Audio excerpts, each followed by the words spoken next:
To another scene set in Chronicles of Darkness, Vampire the Requiem, Requiem for London. It has been a night since the coterie of investigators uh, dispersed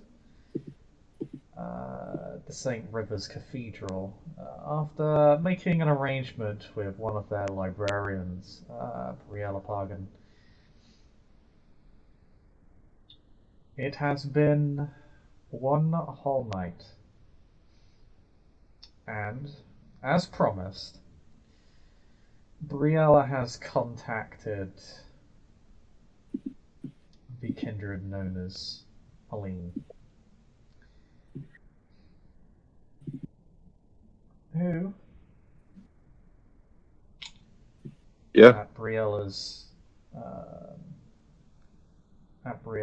request, has decided to attend the cathedral to hear the coterie out on what it is they desire from her.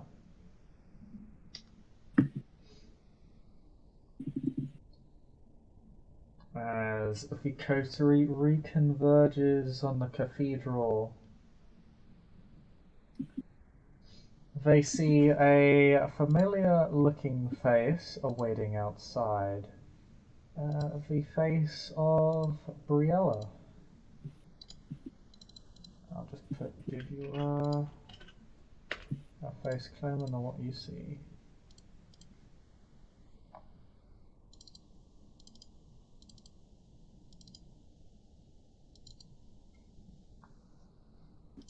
There we go.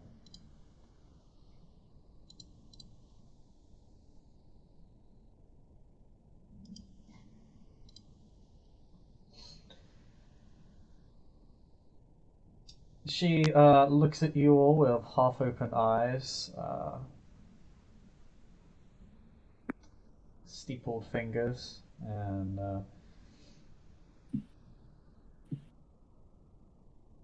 rather apathetic expression on her face.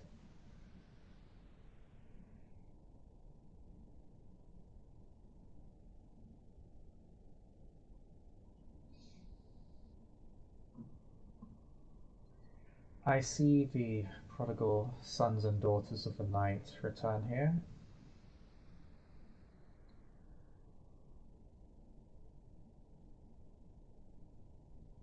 The woman you seek is inside.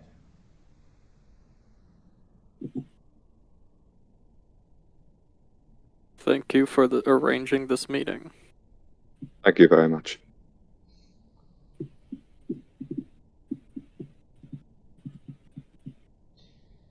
It is quite alright. I would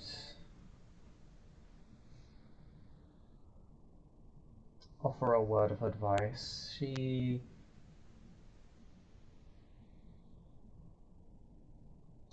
is very firm in her beliefs. It would be in your best interest if you seek her cooperation, not to unduly challenge them.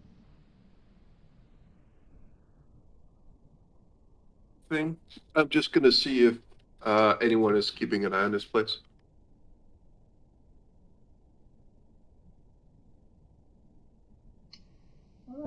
You can make me a wits plus composure roll.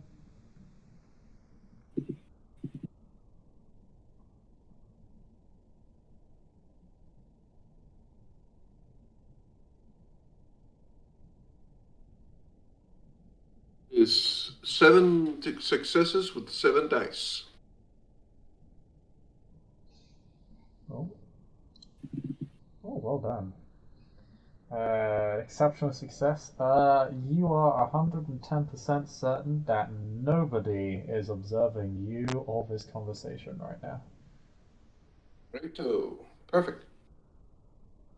That was Right. my god roll spent for now. That's not so good, but oh well. Not a hint of espionage inside. Sweet.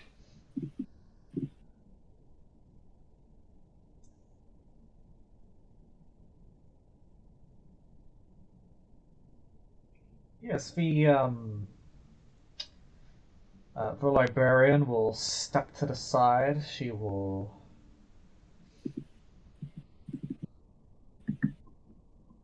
she'll gesture to the door and say, "By all means, enter freely and of your own will."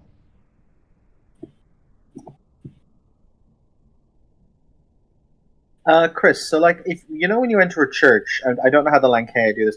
Do they have holy water to bless yourself, or do they not?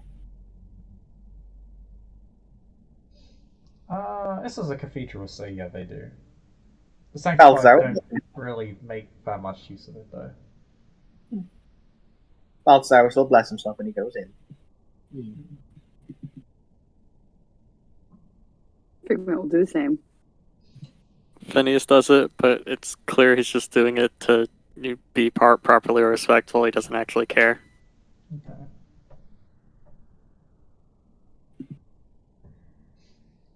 You enter the cathedral. It is suspiciously devoid of any other kindred presence. When all of you have been here several times over the past few years. There's always been a number of kindred in the cathedral. There's usually been a mother or another priest of some sort. On occasion, even the archbishop alongside several other kindred, but they're just there for their own reasons, usually spiritual in nature. But tonight it is empty. It is only when you hear the creaking of a support beam that you look up, and you see a pale-faced woman with chalk-white hair, a black open-back shirt, with wide, large wings sprouting out of her back, with torn black jeans. She gives you a rather piercing look.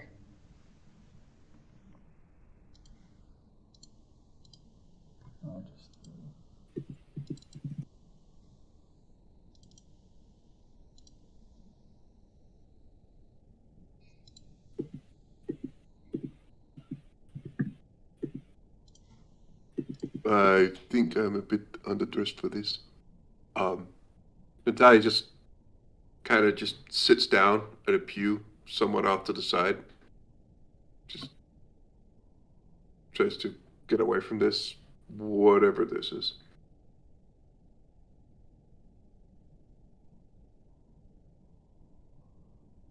My, Balthazar says he looks up. I see that, well, if nothing else, my dear, you've rather become this cathedral's seraphim, haven't you?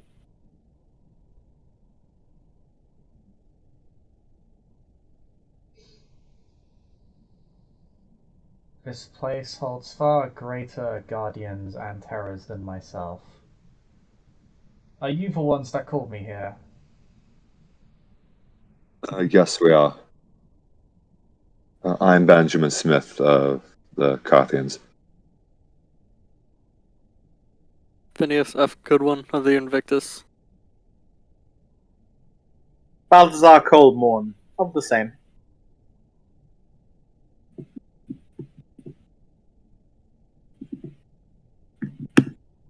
I'm Figment. Hi.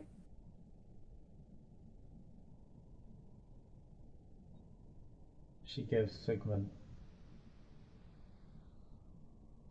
the longest of stares.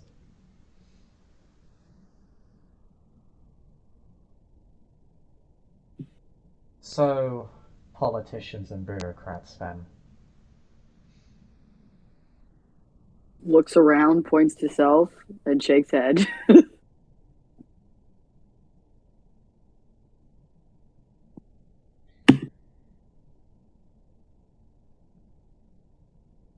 And what would politicians seek from an angel of Longinus?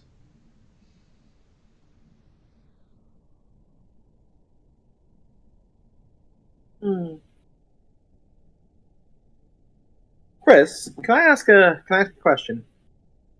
So, would it be an intelligence academic's role in order to quote the Book of Longinus? Yes, and I'm currently opening it up. Go.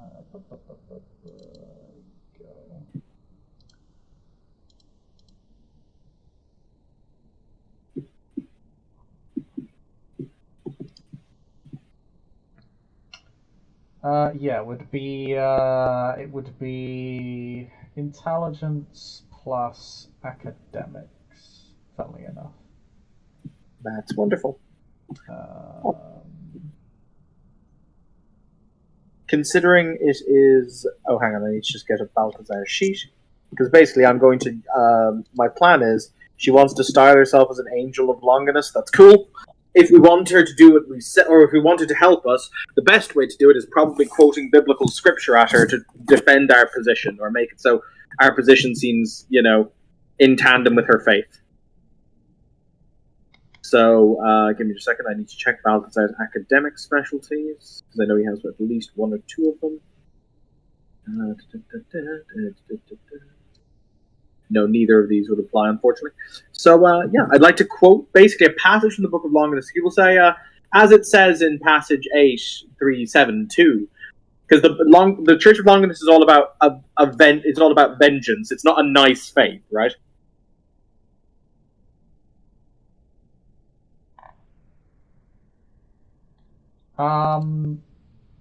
It's a lot of things. There's a lot of interpretations to it. It's why the sanctified are more decentralized than the actual Christian faith.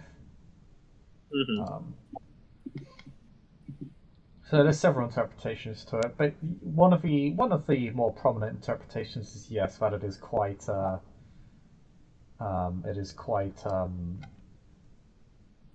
you wouldn't say it's about vengeance per se, but it is retribution. It's ruthless. Okay.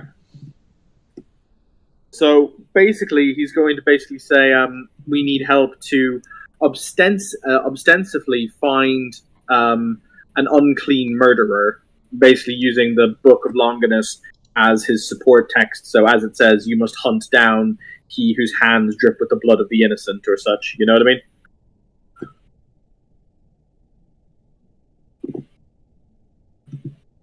Okay. Did you make the roll for him? Not a problem. Any minuses to the dice, or are we just rolling? Balthazar attends midnight mass, if I recall. He does. So yeah, no dice penalties because you are actually you do actually attend church. That's nice. How do you do 9 again on this? It's just 9 again. It's just the number 9 and again, no spaces. Where do you put it? Do you put it roll number of dice and then 9 again? Yeah. And do you put a space between the number and 9 again?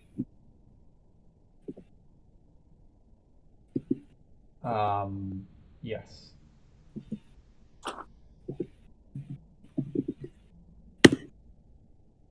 Oh wow, I fucked that one up.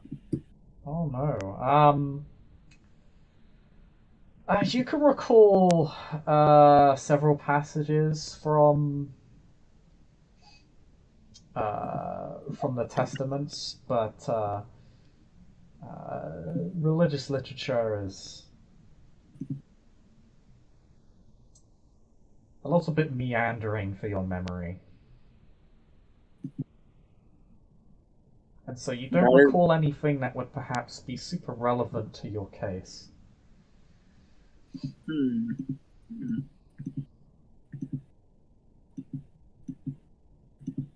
So what he does is he looks up and he says, "My dear, the simple fact of the matter is that we are here because, well, how to best phrase this politely? there's a killer on the loose who has been targeting the innocent and those who are the most low in the eyes of our Father. He has dripped his hands in their blood. He is attacking them, mutilating them, and doing God knows what, and it must be stopped. We are led to understand that you might be able to help us in this great ideal cause, that you might be able to lead the way, so that we might see to it that, well, no more need suffer under his wrath. We would very much like your help in this matter.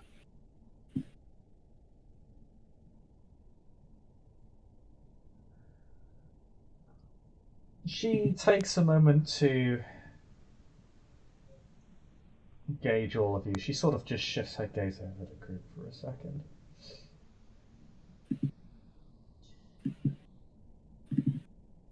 I know of whom you speak.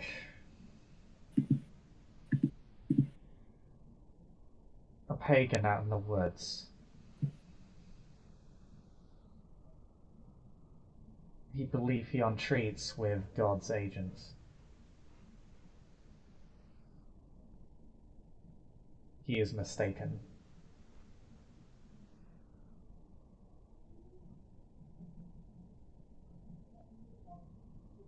So, in that case, we would ask you to help us, to lead us to him to do God's mighty work, to help us in this endeavor.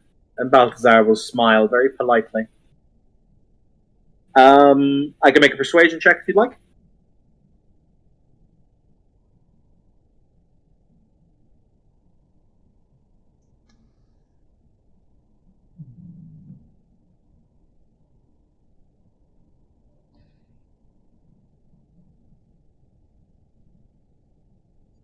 She will, she'll crouch down from the support beam as if to get a better look at you all, and will simply say, she narrows her eyes, why? Why do you offer to do this without any expectation of restitution?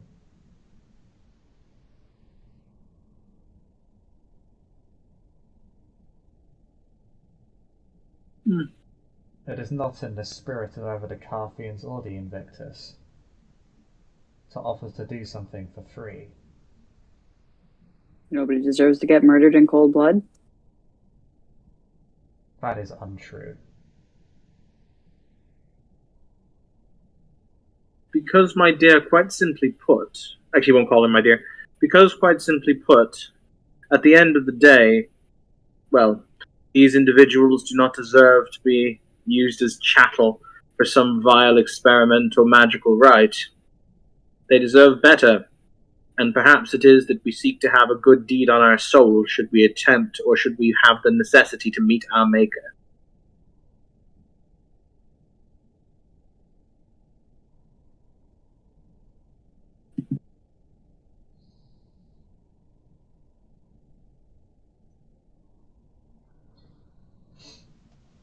Say you do this as your good deed for the night. Last few nights at this point. He does chuckle when Phineas says that, like, yes, no, that's What fair. did Phineas say? Sorry, as sort of people ended up talking over each other a little bit. Last few nights at this point. Ah.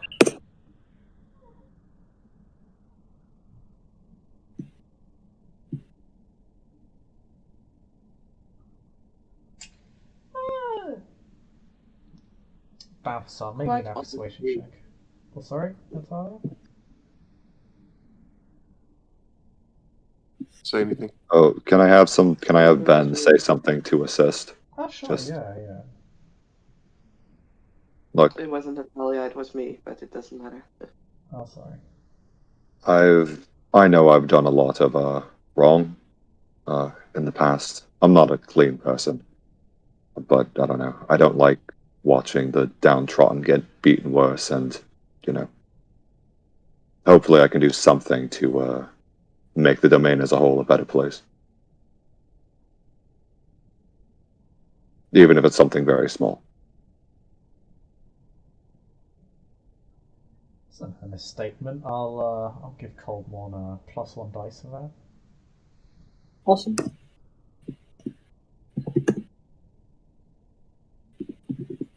I take it that my fancy power suit doesn't give me anything for the equipment bonus because she doesn't give a fuck. Yeah, she doesn't really care about how you're dressed. That's fine. 2 successes. Okay.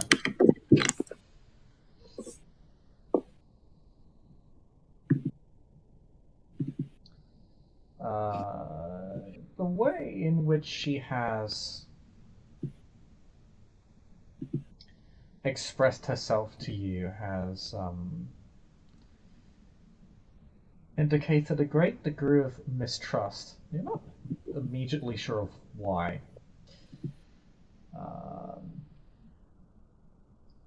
But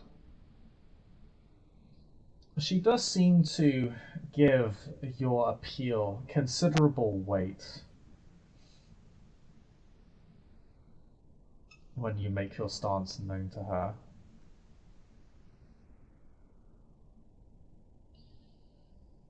And after you and Benjamin have made your appeal, she will glide down from the support beam.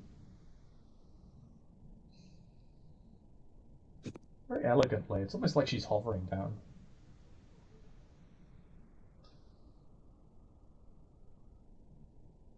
And when she lands, she says,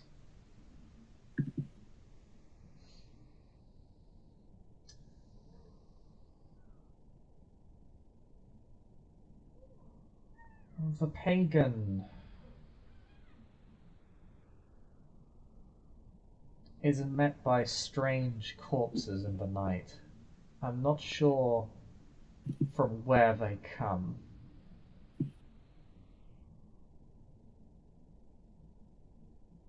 But they do not look human.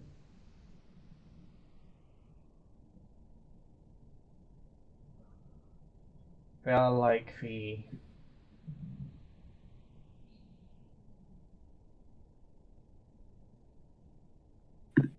it is as if there was another stage to decay that I was not aware of.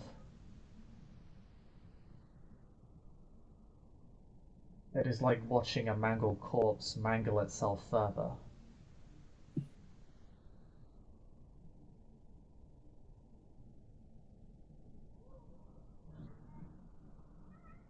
There were several of them.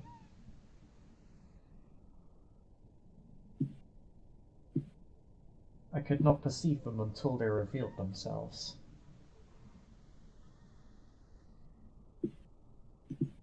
I do not know if this is another one of the circle's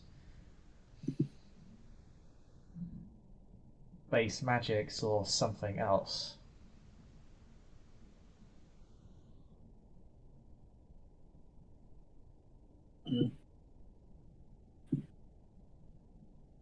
I would call it necromancy, but these things only vaguely resemble the bodies they once were.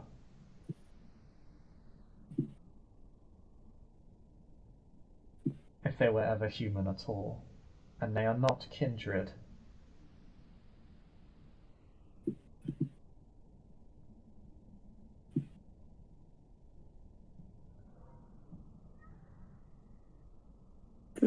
That character, does this sound at all familiar to me or anything I might have come across?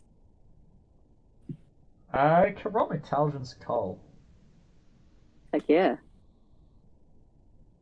A second. I also join in on the intelligence occult just to see. But they can... Sure. Figment, you have a specialty in necromancy or dead I things, right? do. Okay, yeah, I'll give you a +1 dice here, because it's specialty Heck definitely yeah. apply. I gotta find my thing. May I roll as well? Oh, you can roll as well, yeah. Awesome.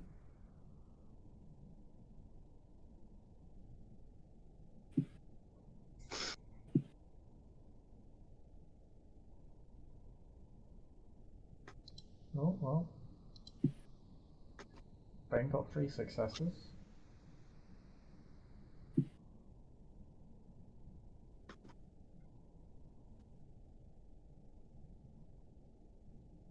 Harry Cat got 1. Figment, where your dice at? I'm trying to find my character sheet. Do I actually need to link your character sheet? I'm bad at this. I never find it in the forum. It's not even that hard. I know. I bet yours is pretty far down. Yeah, it is. You haven't edited it since April 7th. Oof. Alright. There you go.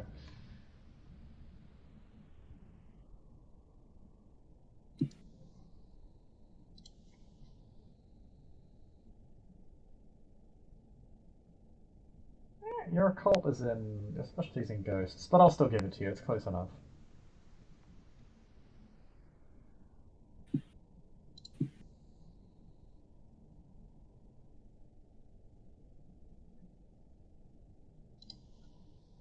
It is, let's see, your dice pool for Fun this is dice. actually really good. Yeah, You I got have 9. dice. Yeah.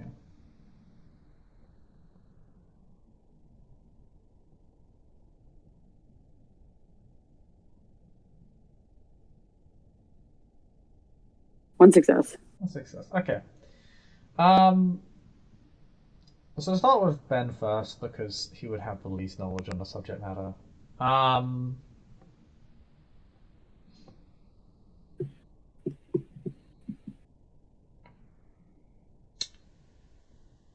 Mangled corpses.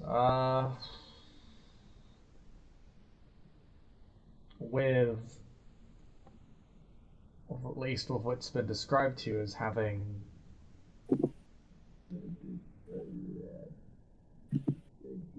flesh-crafted weapons on hand, for lack of a better term.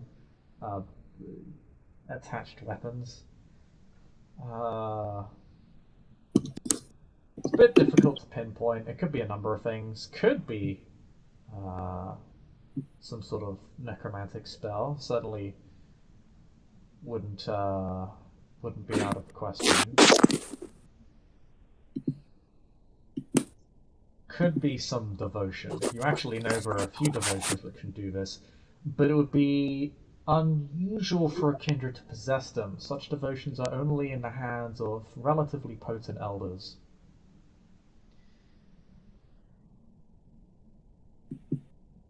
And certainly not possessed by the individual untreating of these creatures. That would suggest it's some sort of subordinate to superior relationship.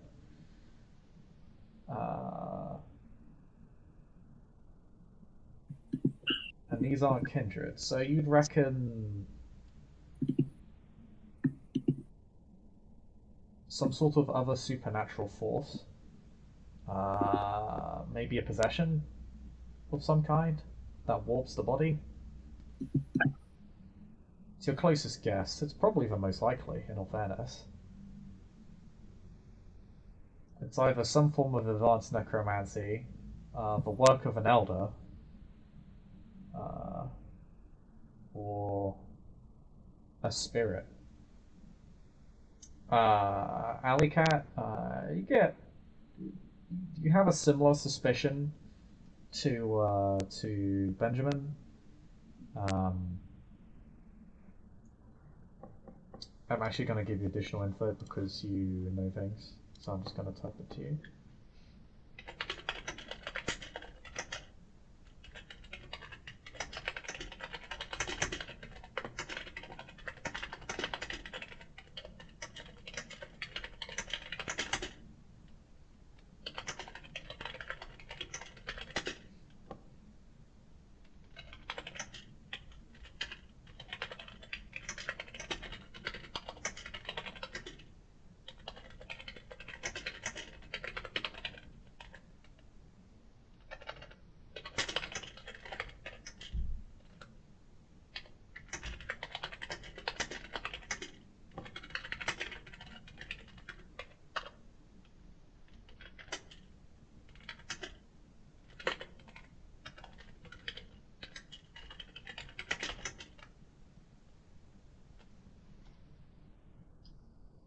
go. And Figment, this is definitely a possession of some kind.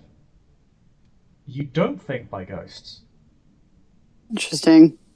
Uh, Does it sound more like something the Order would do? It's like like some sort of experimentation that might be going on.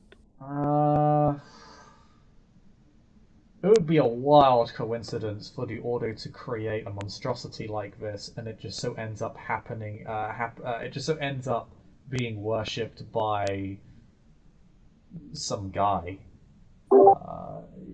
And the Order tend to, for all their faults, they tend to be relatively secure when it comes to their creations. It would be a surprise to you if something like this got out and you didn't know about it, particularly given that you're a member of the Order. Right. There would likely be some sort of effort to retrieve them, unless they've been considered dead for a long period of time. Right. So there's been no one of our godless abominations escaped rumors going around the Ordo water cooler. No, there's been no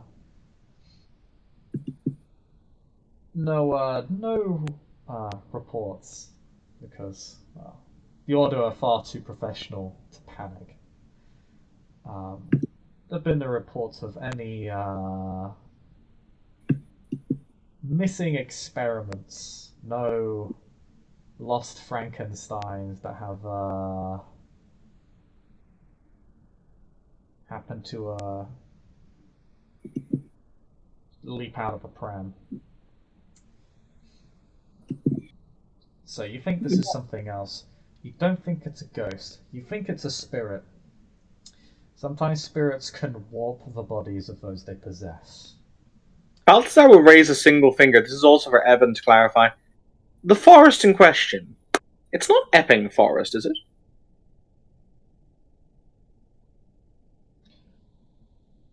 No, it is Ricelip Woods. Oh, thank God.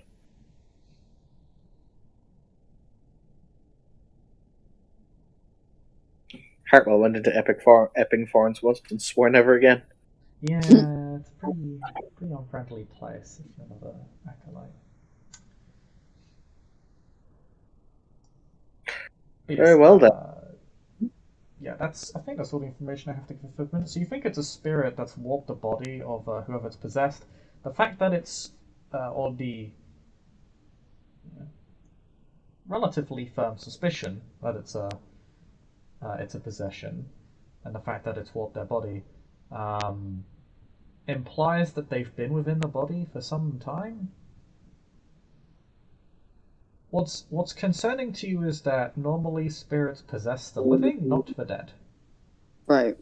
There's not really much use to possessing a corpse, so that would imply the spirit is some sort of spirit of death that is somehow not attached to the underworld, which is quite uncommon. Weird. Or that there is something so innately foul about them that they wouldn't have a choice.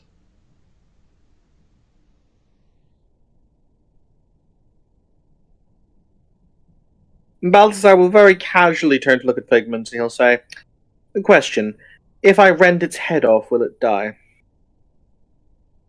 Answer for Figment, that depends entirely on the spirit. That's literally what I was just about to say. Like, that depends. I've never really heard of a spirit possessing a corpse in this particular way. So maybe, but if the body wasn't alive to begin with, there's really no telling if the head is what is currently keeping it animated. So my guess would be you would have to either figure out how to remove the spirit from the body or stop whatever is allowing it to possess it. I think it might require a special weapon. Very possibly. I mean, I'm pretty sure if I take it to pieces, it will be taken to pieces. Or it'll just be several moving pieces instead of one big moving piece. Yeah. I think it also depends on whether you want the spirit out, or do you want the spirit destroyed as well? Question: how about we just put it in like a container or a box where it can't get out, and we just like I don't know, cocoon it in like chains or like duct tape, I and mean, then again, that would depend on what is allowing it to do whatever it is doing. If we knew the nature of the spirit and the nature of what gives it this ability and what its ultimate purpose is, then possibly yes. But, if you put a spirit in just a box, spirit can just get out of the box unless that box is specifically designed to keep that spirit in it. That makes sense. Have you ever heard of yellow eyes? Yeah. Somewhere out there, Hartwell is face palming, just so hard. I do have reason to believe it's that kind of spirit. Very calmly, Balthazar clicks out his sword. You can thank for the record. It's in his cane. You can thank Shimmers for this, as it has an odd black nimbus of energy that just swirls around it. I'm glad that Isabel listened to me. Yes, there was that conversation. I'm pretty sure that if it is what you believe it is, this will put it down. Does it? Though it doesn't sound like that. Apparently, this weapon is designed to kill spirits. Is the correct plural for them, Chris? Owls. Does a lot of work Yes. for them. Owls, the nemesis, the strix. Does this sound like that? Because I mean, the Strix have been kind of around the city for the past, decade or so. So this doesn't sound like them, does it? Figment, if you want an answer to your question, you can roll intelligence plus a call. I will do that. Oh, Chris, I will need, because I got this like a while ago. I will need you to tell me what Isabel's blood potency is if I whack something with this. Okay. Oh, damn, 5 successes. I know all the things. Oh, yeah, okay. So, you actually know quite a lot here. Of an exceptional.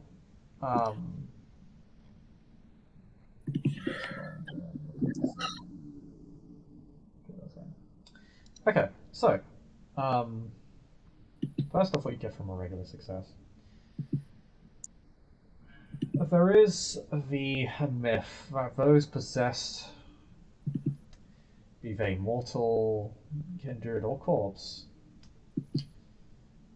by a Strix, possess yellow eyes. This is in fact only partially true. Oftentimes, those possessed by a Strix do not have any yellow eyes at all. In fact, it only seems to appear under specific circumstances or under just the right lighting. It's more like a shimmer in their eyes than a persistent coloring. There have even been many instances where kindred have been hunted for possessing this shimmering of yellow eyes, or just having yellow eyes, and them just being a kindred. It appears where many it does appear that there is a correlation though where many Strix appear. These strange shimmerings and these yellow eyes do become more common. And there is definitely a link between them and the Strix. You suspect, and this is where you get your exceptional success. I'm actually just going to type this to you because it's something that people wouldn't normally know.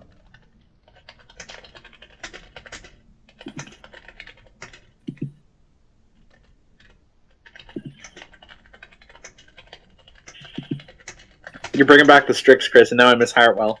Fight me. Goddamn Strix. just want to suplex one. Just a single suplex as a treat. Yeah, Well, just a little bit of a suplex. Generally, if you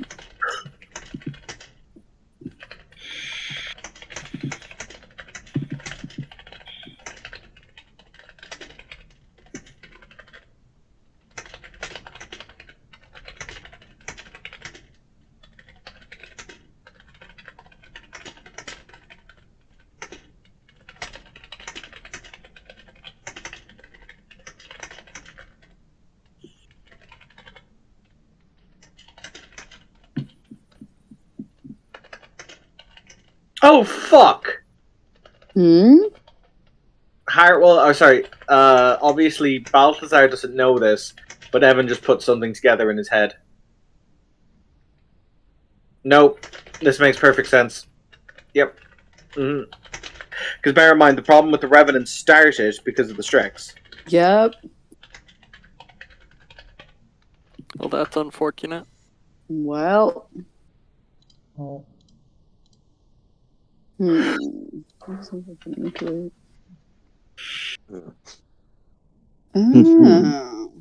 Yeah, wiggled eyebrows. In many ways, and such a power now to kill the country. So, follow-up question. Do the appearance... Let me think how to...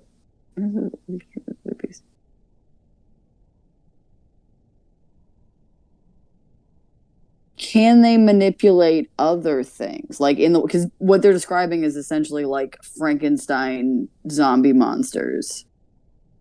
If they're able to possess, or like if they're able to manipulate the appearance of those that they possess in that way, could they manipulate it in other ways?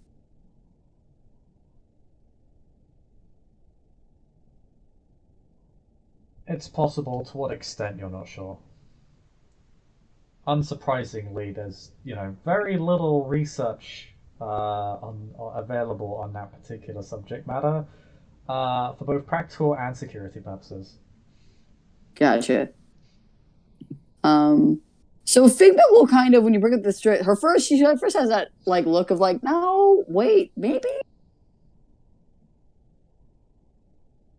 So they don't. Oh, are you asking would a Strix be able to manipulate a body that's in their possession? Is that what you're asking? Right. So that's the thing. Like, so if I know that the yellow eyes thing is not always an indication, and it can also like they can choose whether or not others can see the yellow eyes appearance. So like the answer to that question is yes, absolutely. Okay, so they could manipulate the appearance of what they are possessing to make it look like a big, like, Frankenstein zombie monster. Because you've got exceptional success, with your very limited knowledge, because you know how spirits work, and, well, Strix aren't strictly spirits. They are ephemeral beings. And there are patterns that they follow, along with other spirits. And you reckon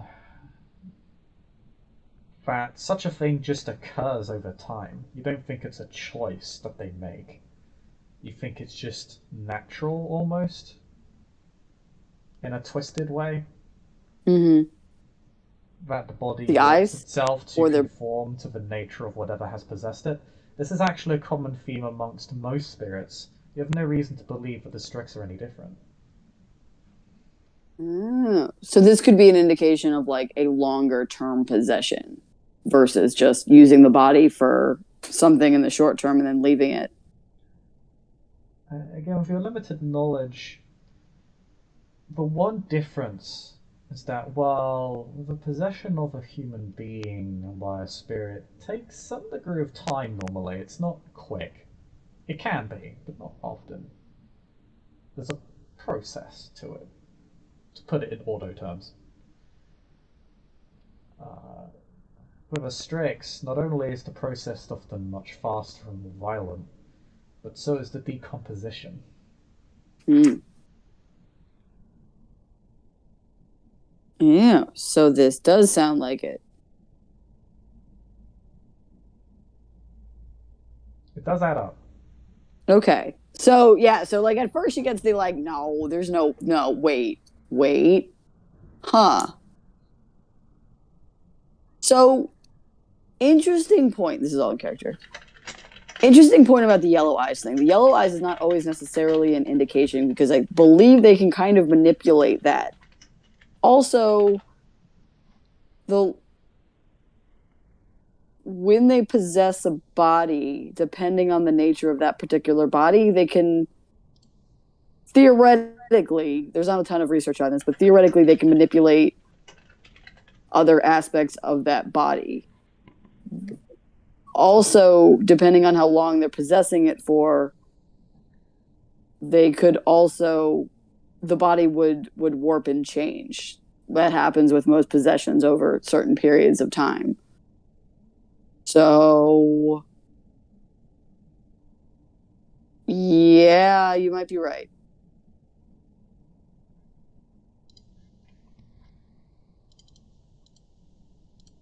Yeah, I know. Well, let's go brutally murder it, shall we? Phineas nods emphatically.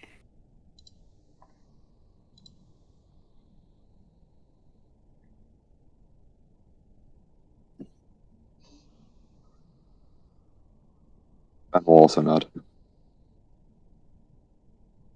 There's also the question of how many of these things there are. Weren't there a lot at one point? Yeah. I only saw 3 at most. The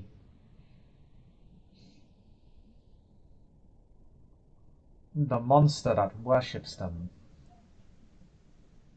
seems to perform some sort of gathering cry. A few minutes later and they appear. They have a little ritual site I've been observing for the past week or so.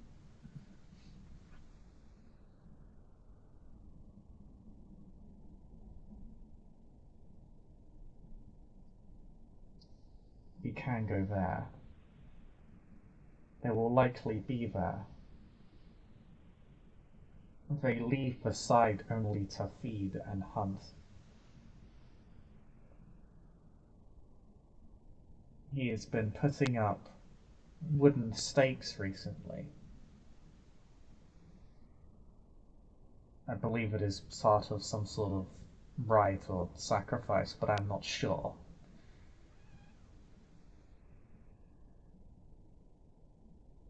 The nature of the crone's sorcery is lost to me, and I do not wish to understand it.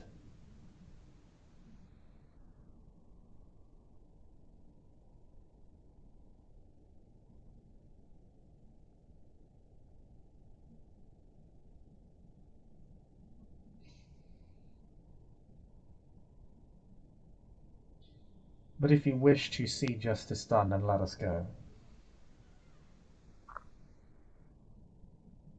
Question. You said it like it needs like time to gather these things, like a rallying cry or whatever. Yes, it is like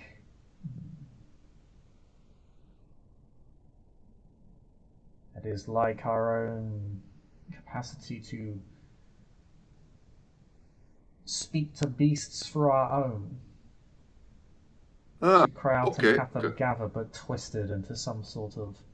Well, isn't the solution then obvious? We just hit this thing fast and hard before it can do that, and then it's fucked. If they Whoever haven't this already thing done is. so. Well, it's just thinking.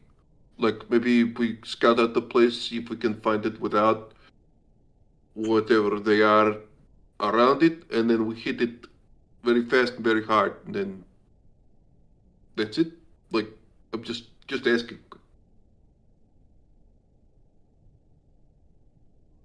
I did not suggest anything else than to simply kill them. Oh, okay. I must have spaced out. Sorry. If what you suggest, Figment, is true, then they deserve nothing less. Then we'll send these blighters back to hell where they belong. Chris? Just quick. I have a knife. Does anyone have, like, you have the weird 2 points, the Balthazar's sword? That? Does anyone have anything more, well, effective than the 2 points out like a normal knife? Sasuke, you were trying to say something? No, I already took care of it in DMs, thank you. Okay. We're in a cathedral, right, Chris? Mm-hmm. Are there any folding chairs around by chance?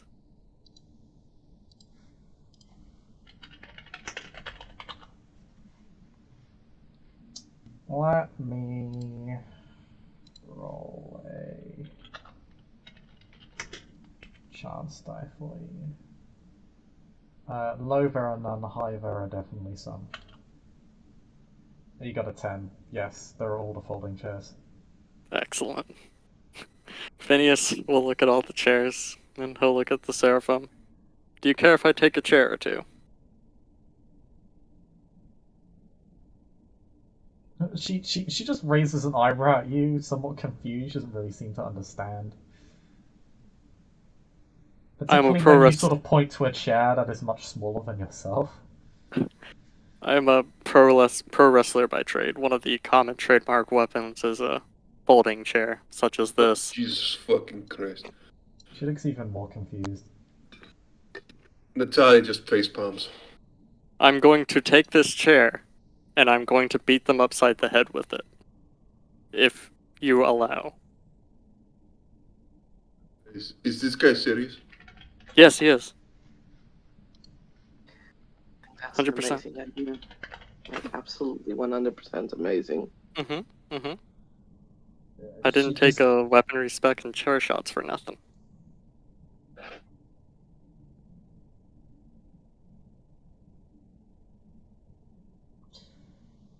A nobler purpose for it to be simply sat upon. Chris, I DM'd you a very stupid question. I gave you a very straightforward answer. Oh. One second. No one's packing any swords. That's what I gather, right? Or bigger knives or anything. Okay, cool. Let's just asking. That's fine. Oh. With the Seraphim giving permission, Phineas will grab a folding chair. Just kind of tucks it under his arm. To answer your question, Natalia, Helene simply says, I need no weapon other than my own hands. It is the gifts God has given to me.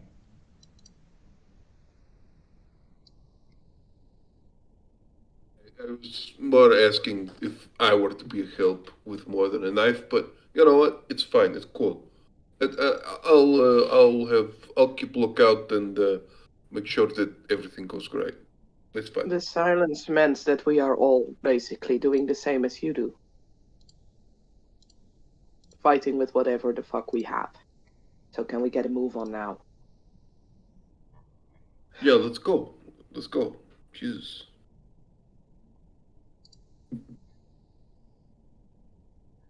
I'm assuming the answer to my question is no.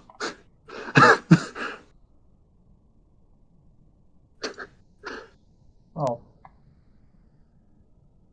Helene's given an answer to everybody else.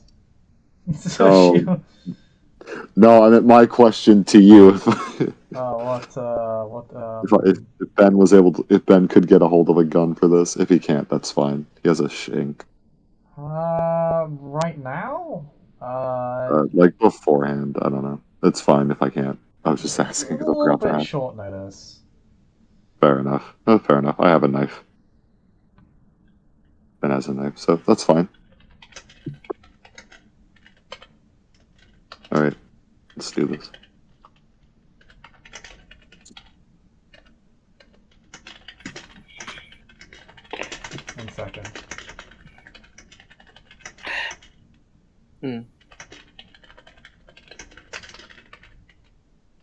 Hartwell is going to don armor for this rather than wearing his fancy coat because you know what? I don't want to die. It's always nice to have Hartwell return. Brock, sorry, Coleman, I'm sorry. It's late. The name just changes to Alexander Hartwell. It was me the whole time.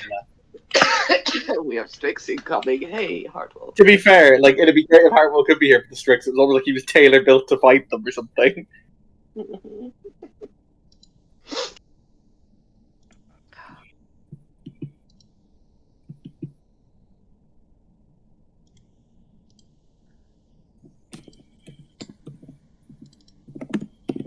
Hey.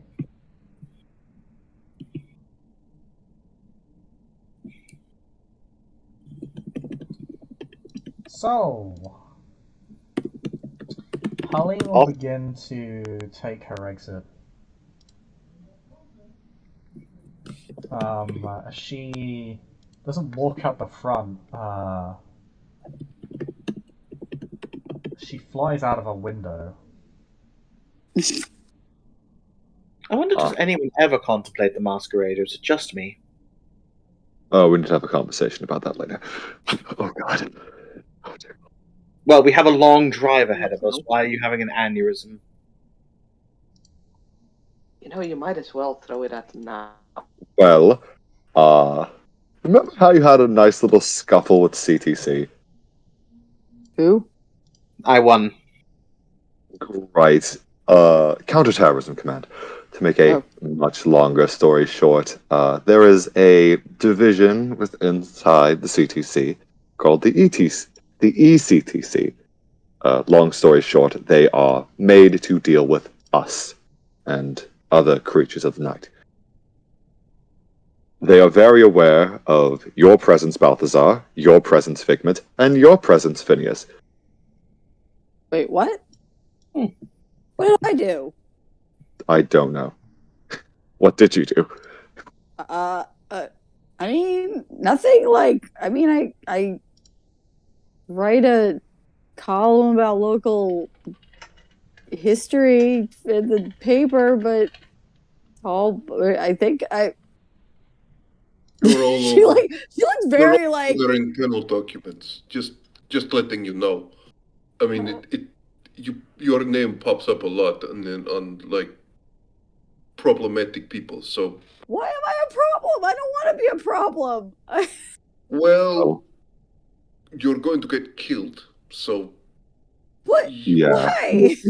In my defense, they already tried their best to kill me, and I won. But Yes. I don't even leave my graveyard except when I go with you guys. Why am I on a list? Probably because She's you're very graveyard being upset by weird. this. the giant just looks at Balthazar. She doesn't say anything. She just looks at him. The bright side is, though, if you get killed, you won't be a problem anymore. Number of them. Also, the Invictus has one of their operatives. We still have to interrogate them. Yes.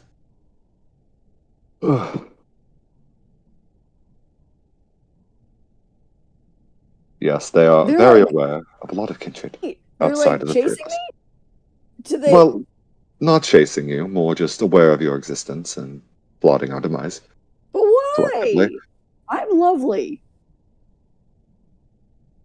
They don't seem to think so. Please go to them and explain how lovely you are. I'm sure that you will convince them. Clearly just a misunderstanding. Probably could avoid the whole necromancy and being a vampire, and But I don't do that much necromancy. and probably the fact that you're on the Ordos are cool, and To be I don't fair, even- Figment. To be fair, you do more necromancy than the average individual. Balthazar does, by the way, to move this point along, is he physically walks forward, and with his godlike strength and vigor, he just picks up Figment by the the shoulders, like just, and just walks with them as they protest. Phineas just, Anime. Figment is anime crying. Phineas is just following, chair in hand. He'll pick up a second chair just in case. If it helps, I brought the big car so Phineas can ride in the big car. Oh, hell yeah. Throw my He bike was in the ready. back. There's room Move for my all of back. us. There's room for all of us in the big car. Come on. There's room for You have a bike everyone. rack? Apart from the bike, there's no room Oh. for the bike. Allie will get on her own bike. Yeah, Natalia will See, get Allie has her a own bike. van. Allie's got She has a a motorbike. She's a cool kid. Unlike Figment. Bikes are- He's a nerd. Bicycles are cool. I mean, X'd out. you can have variety if you want to. Yeah, Natalia will take her own van and will take a detour to avoid, well, throw off some cameras, hopefully. Who knows? Yeah. Ben will go with Natalia because he doesn't want to be associated with the people who are already on the list. Rude.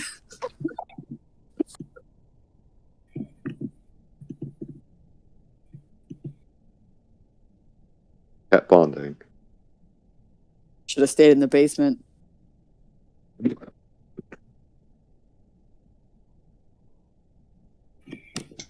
So, you'll get into Balthazar's rather large limousine. Nice. A beautiful and, for Phineas, highly practical but conspicuous sight. As you take a relatively short drive down to the Ricelip Woods. Ricelip Woods is on the far northwest side of London, relatively close to the town of Harrow and New Year's Green. It's a relatively large nature reserve, but with a great deal of public access. On its south side, there's parking, cafe, lake, and historical landmark called the Battle of Britain House. To its northeast, there is, in very predictable fashion, a golf course. Outside of that, there isn't too much to say about it. It is a nature reserve within the boundaries of London that isn't particularly remarkable.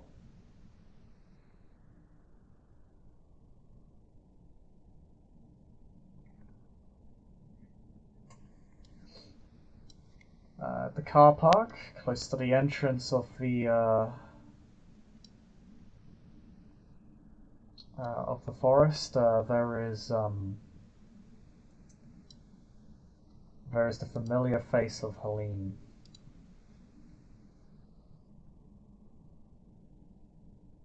Watching you all from atop a tree.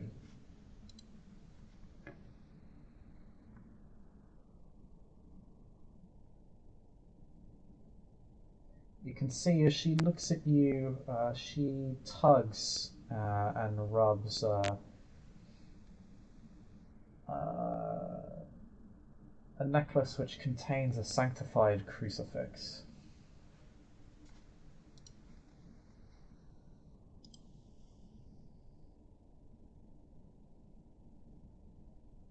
Effectively a large cross with a skull in the center.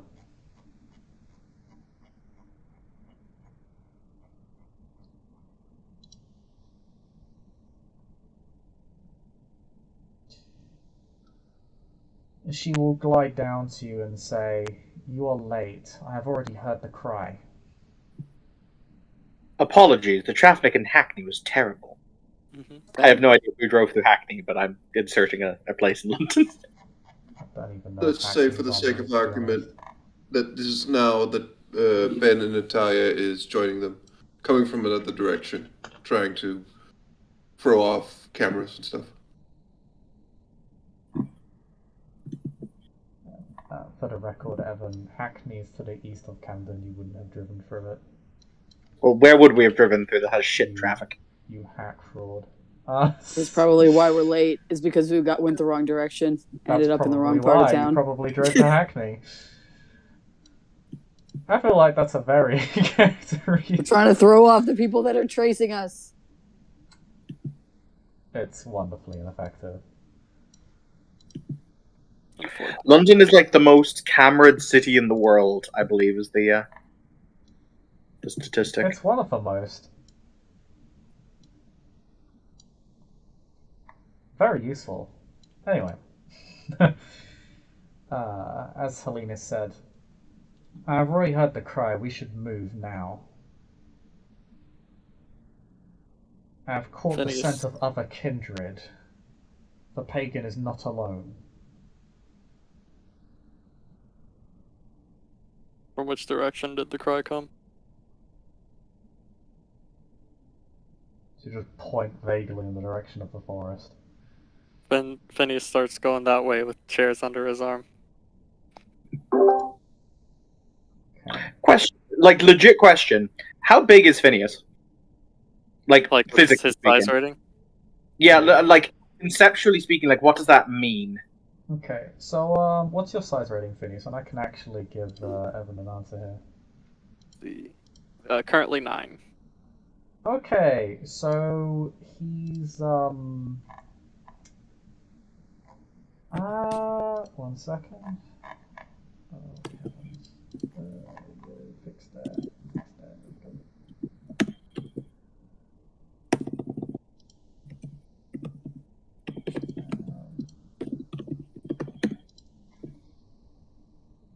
He's roughly okay. So he's more dense than he is large. Eventually,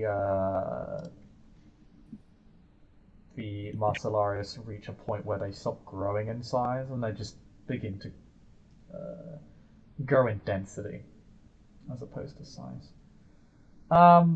He's roughly as heavy as a sports car. My weird question of the day, because I have a reason for this, is can I sit on his shoulder? If he has the strength to carry you. I mean, you could sit on his shoulder, no problem. It's just a matter of whether he has the raw strength. But he definitely does. I've got an effective strength of 6 right now. Between my regular strength and vigor. Holding a grown man is no problem at that level. There's a reason for this, Tiger. May I sit on your shoulder? Yeah, go for it. You give me rides all the time. It's only fair I return the favor. Not incorrect. It's because I intend to use you as a springboard to jump at things. This is fair. When we're in the forest and outside of camera view, I'm gonna grow claws. Sounds like it might be useful. Oh yeah. There are cameras in the car park, but there's so many blind spots that they're not particularly relevant to the masquerade here. I mean, if we're gonna go into a fight, like... Oh yeah, once you're out of view, you can grow claws. Yes. As you all head into the forest, a regular mortal would be helplessly lost within minutes, but as kindred, you can see in the darkness of night as if it were day. Are there... If one is going into obfuscate, is that... do I just roll for it, or will there be anything? Depends what level of obfuscate you're using. Cloak of Night, level 3. Okay, Ashes of Vita, I don't believe there's any roll. Righto. Ben is also going to pop Cloak of Night as well. Just whoop. Are there any ghosts around that I can talk to? /see? Ghosts in the forest. You reckon just because of the sheer size that there's probably a few, but none in immediate sight. Okay. You'd have to. I am gonna. Yeah, I am gonna pop. I'm gonna spend the blood to pop that site, just so you know, if I see anyone around.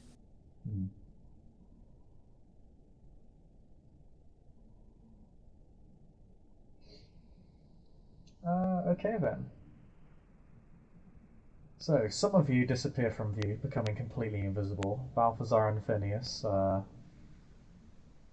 partner up and run together, Figment and Alleycat following closely behind. I mean, I'm fast. Alleycat now. is I'm widely underprepared for any manner of combat, so I'm probably going to die, but I'm here. So Alley Cat, Well, Alley you know Cat, what? wait, 1 second. Alley Cat using quadrupedal, right? I assume. Yes. Okay, yeah. Then Alley Cat takes the lead. How fast is she with pedal? I'm curious. She gains +4 speed, if I recall. So what's your Let me speed go natural? +4 speed. I'm not faster than someone with celerity because I don't have celerity. But let me see. What's my speed normally? Can I find that somewhere? I normally have a speed of 13, so I now have a speed of 17. It's pretty damn fast. It's roughly on par with Yeah. Cheetah.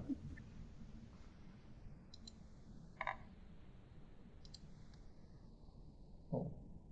Okay. And actually, Alley Cat and anybody of all specs can actually roll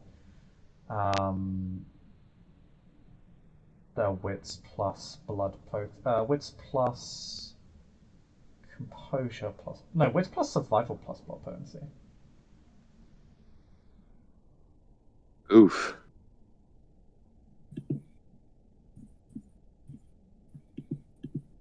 The fuck is Ben?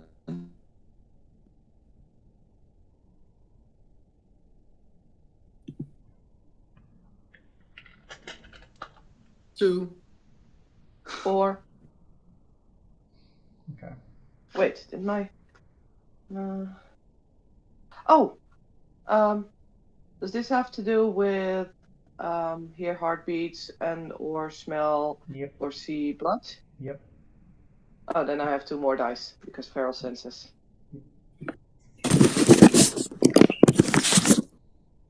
You okay? You fucking fall down the stairs or something?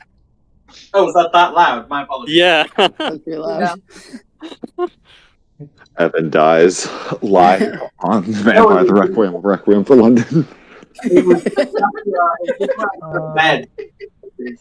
Okay, so nobody quite got an exceptional success, but you all got a fair number. So Alley Cat and Ben are the first to pick up the scent, then Natalia. I don't have. I still. I also have the Bloodhound merit and acute senses. That's actually super useful here. Okay, so actually, Alley Cat, that gives you additional. That allows you to make another roll. Jesus. Yeah. So you know how when you taste blood, you can gain information from it. Yes. As a kindred, part of being a kindred is that you can understand a great deal by simply tasting blood. You can discern everything from somebody's state of health to in some cases their personality or emotional state at the time in which their blood was spilt. You can make that roll because you have Bloodhound merit. Okay, so that is wits composure. Yes? Wits plus composure. Yeah. Actually, let me double check. It is wits plus composure. Yes. Okay. With my acute senses, I can add my blood potency to that one, so that is 3, 2, 5, 7, and I have the 8 again. That one. You gain +2 dice because your Auspex is active. Oh, and +2 dice. Jesus Christ. Okay. Oh, baby, a triple. Tell me.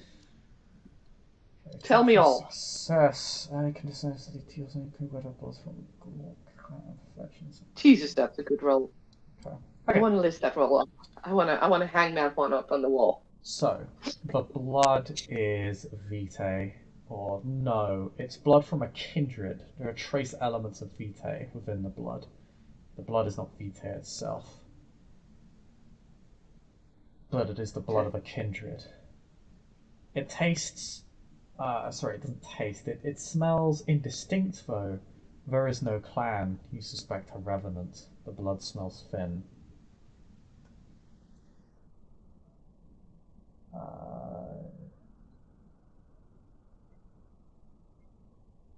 Outside of that, the blood has been freshly spilt.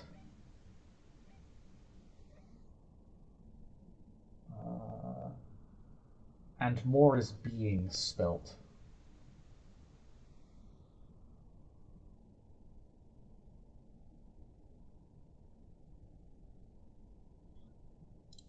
Okay. You have, and of course, because you succeeded at your survival check, everybody who succeeded at a survival check knows roughly the direction they should be heading in. Ellie He is sharing all that info, by the way. He kind of taps Phineas on the head. Follow that doggo! Hey! Phineas will follow Rude. the definitely not a doggo. Thank you.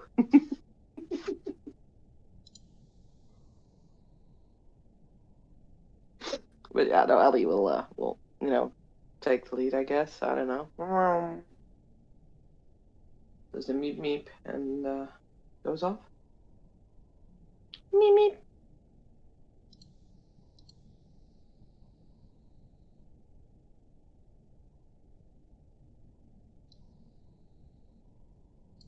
Okay. Then you run and others follow as quickly as they can keep up. It doesn't take you long. Nary a few minutes to reach the so-called ritual site. Helene following,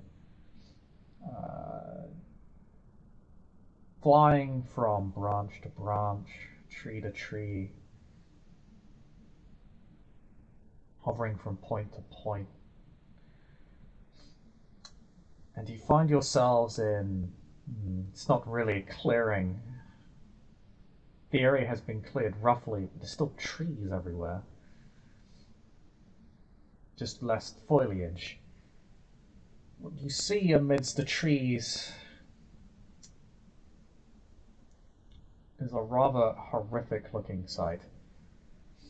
3 individuals tied up to wooden poles.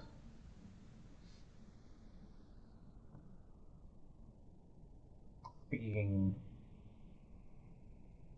slowly, ever so slowly carved open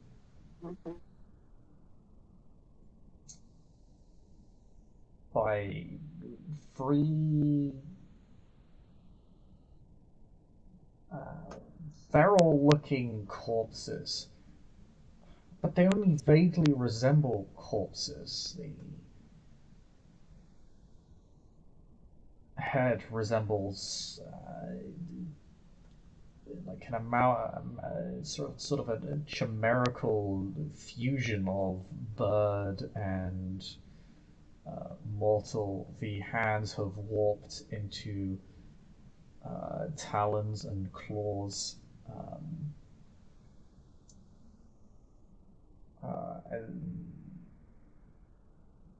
their feet have very much warped into a similar looking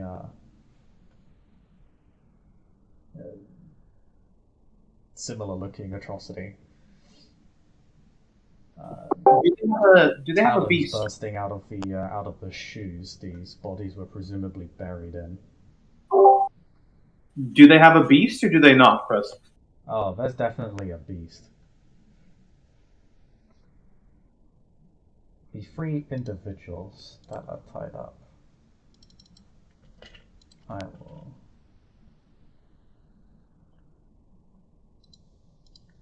show you their faces. I'm not sure I want to see their faces given the description. I haven't given the ones tied up the description. Oh, my bad.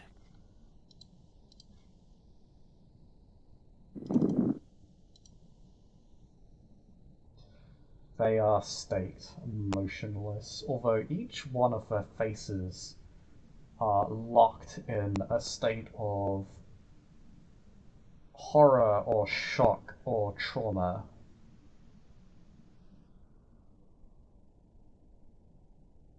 Is anything in this area showing up as a plasmic entity? Plasmic? No. Hmm.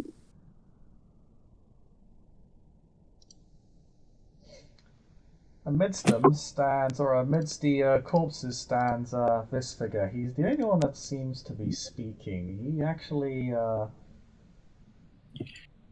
is speaking to the staked kindred as you approach.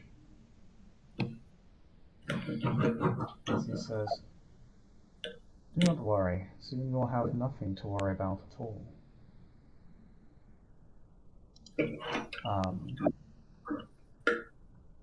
But as he continues to speak, you'll notice all three of the corpses will notice, unless you choose to make a stealth roll, will notice you on approach. Gonna attempt to make a stealth roll, though I'm probably not gonna do it. Yeah, Yeah, same. I'm gonna make a stealth roll. Why not? Okay. I am happy to just be seen. Oh, well. That's I guess not really me and your both choice. That's are- Phineas's choice. Yeah. That's fair. I am assuming I'm gonna take some penalties because I have another man on my shoulders. Yeah, I also need to check if your giant merit comes into effect here. Probably does. I feel like It's being dex stealth, size right? 9 would negatively affect your ability to hide. If I hide behind Phineas, do I get bonuses? I'll give you a... If Phineas is seen, I'll give you a +2 dice bonus. I accept this. Let's see here. Where's this merit? Where are Do I you? lose 2 dice if he's not seen? Yeah, I'm gonna say that. I'm gonna be mean. against all logic. Somehow he's hiding behind me. Yeah. 1 second, I think the merit is in the Chronicles book, not the Vampire book. Bad book. Physical, giant. Where will everybody here be if I light these guys on fire? Yeah, Please so what's your current size? 9. Okay, I'm gonna give you a -3 dice penalty. Because anything beyond size 5 is abnormal for a human. You know, that's fair. I'm not gonna bother rolling because even if I spent a willpower, I would have like 1 die. Dear. So Figment can attempt to hide behind Phineas. In that case, seeing as he's slower, can I still use the stealth for a sneak attack? One success. Hide behind Phineas. Sorry, what's that, Alicat? I said, oh, sorry. No, nothing. Go ahead.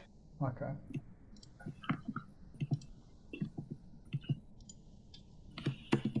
Ba, ba, ba, ba, ba, ba, ba.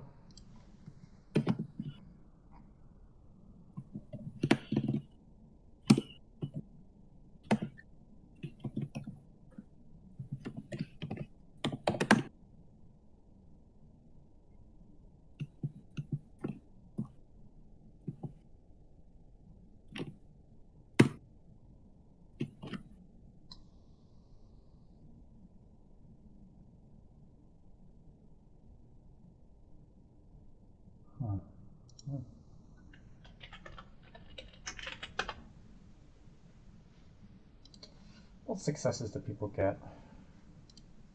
I got 1. Saying that I don't need to do a stealth roll, right? Because I'm an obfuscate? Oh, Yeah, make, same. make a stealth roll, both of you. Ah, okay. Okay, cool. Cool. If they have aspects, they can still, CC you. That's true. Yeah. Does my stealth specialty in hiding apply? Hiding? Yes, it applies here. Cool. Nice. Also, I had 2 successes, by the way, Chris. 2 successes, okay. I think I threw I all my got 1. successes out the window with those successes.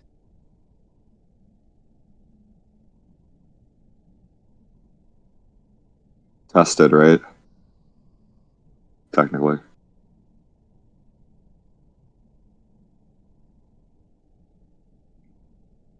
No, whatever. Yes, contested.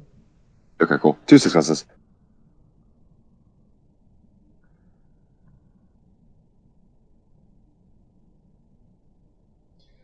Okay.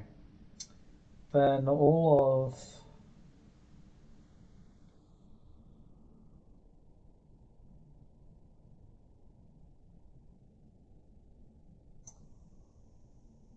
then all 3 of the owl-like corpses, with very stark golden eyes, all look at you. And Ben and Natalia, you notice one of them looks directly at you.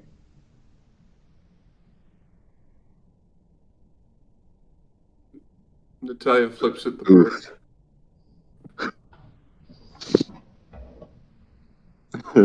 It actually also turns flips its her. neck about 120 degrees. No.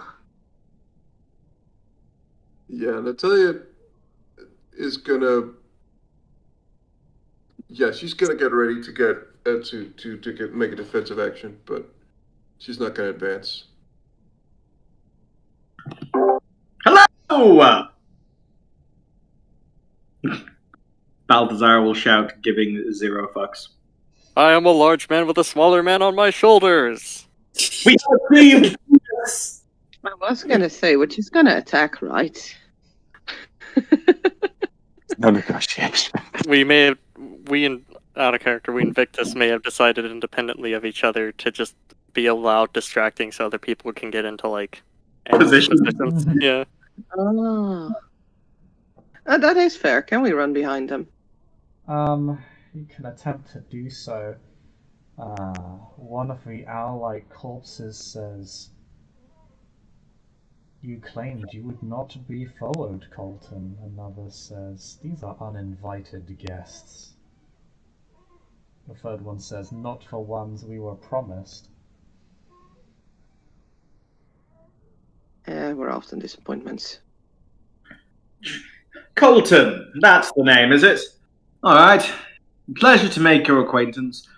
Balthazar Coldmorn, Scion of the Invictus. I hereby challenge you for your lousy flesh and your bastardization of a life.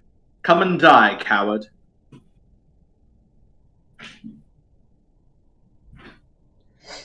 Because I have to do things like that. I legitimately have to challenge people to get superpowers. Oh my god. Ellie is just looking at Balthazar is like, really? Would you And care to face take a palm seat to while not you escape. decide on whether to accept my friend's challenge or not? Challenge me in the presence of my lord, you will find the consequences most dire. I swear, we're 5 attacks in already with all the talking. Come on, people. I see that. In that case, let us You can die. attack. Yes, I was going to say, he's going to springboard off Friendo here towards them, because from where I stand, he accepted the duel, which means courtoisie activates. Well, by all means, everybody roll initiative. I'm gonna roll these guys initiative. Alright, Chris, I got a question to ask you. Because it determines initiative, what are the stats on a chair? Oh god. It's an improvised weapon. I need to check what improvised weapons do because there is a specific set of rules for them. Mm-hmm. What's the Intelligence initiative checks,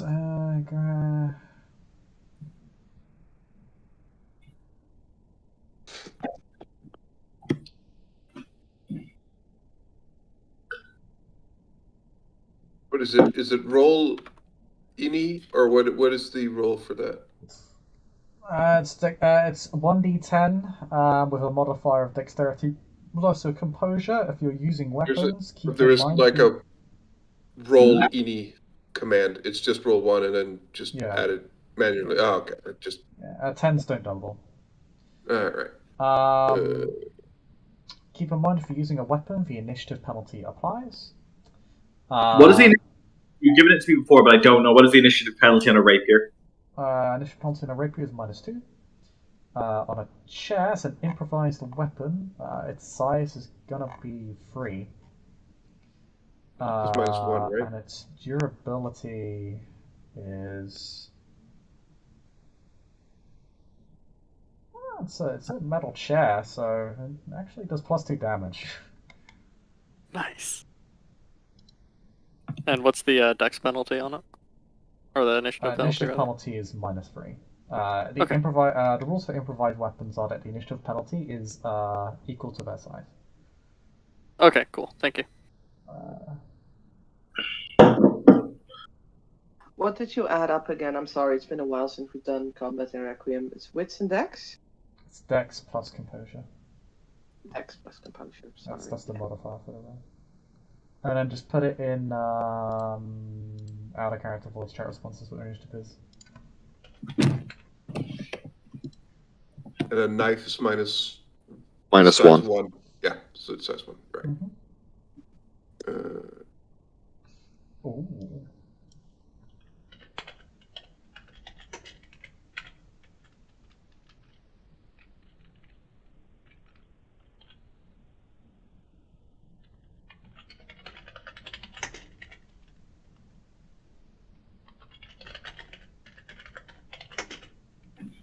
Oh, and plus celerity, right? You don't plus celerity to this roll. Yeah, celerity just lets you insta to the top of the initiative. Right. I am Good job. noob. Spend blood to do it. Because I might be doing it now, depending on what happens. That's fair. Now I need to read Quick Insight real quick. How do my powers work? How do your powers work? How do I play Benjamin Smith? Wait, Figment, what is your combat roll? What did I roll? It was 2 + 4, 6.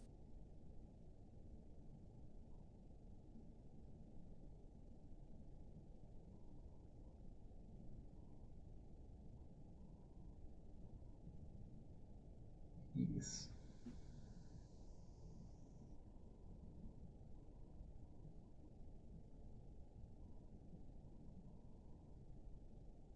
So your initiative is 6? Yep. Okay, puts you just above Phineas. And then I just need to roll for these guys. I have very good rolls. Okay. So those guys that are tied up, they don't look like they're being. Are they dead?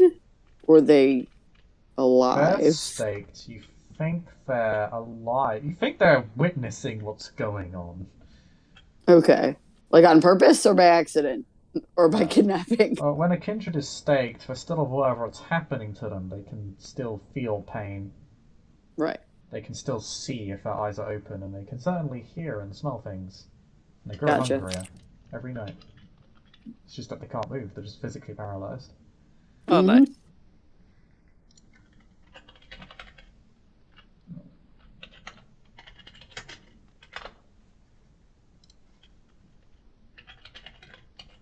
Oh. While I'm doing this, my mages is out there blasting zombies. Alright. I have the initiative up for you in the voice chat responses.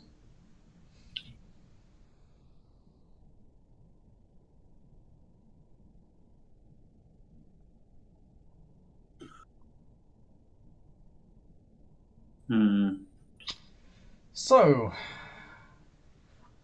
the owl people will go first.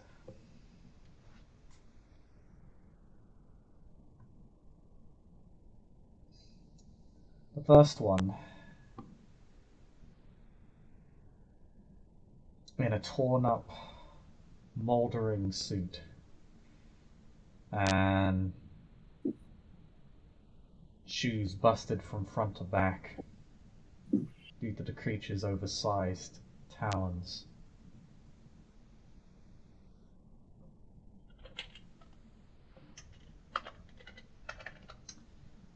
will march on forward.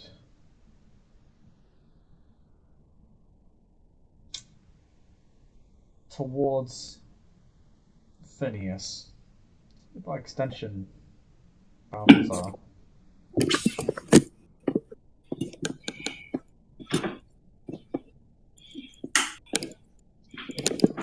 And as it raises its bird-like claws to rend your flesh,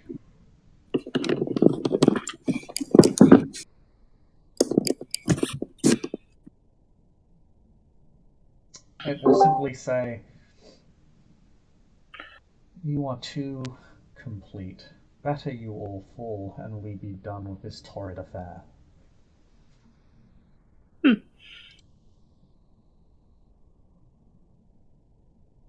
It's going to attack you. What's your defense rating? Me? Mm-hmm. That's lower dexterity or wits, which 2. Is it only attacking him or is it attacking me as well? It's just attacking Phineas first. Oh, what was your defense, sorry?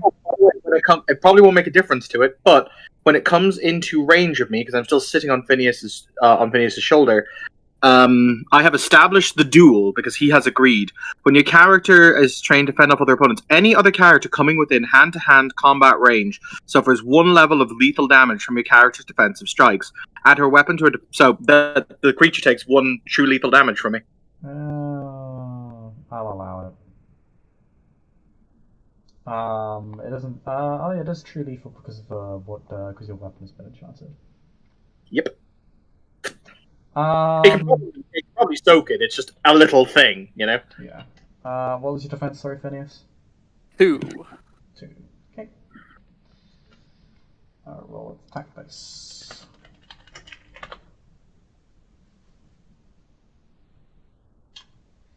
Okay. It brings its claw down upon you.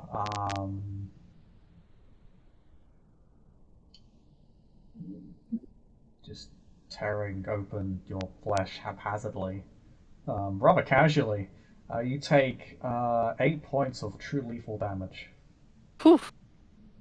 Okay. How is soak done in this? Or is it done in this? You just take the damage. You can use resilience to soak damage. Okay. You spend a point of blood and you soak your resilience +1, basically. Yes. Okay. Yeah, I'll do that then. So I'll soak 4 of it. Okay. It's still highly painful, but you push through the worst of it. But you reckon even someone of your immense girth couldn't take that many strikes without going down? Mm-hmm.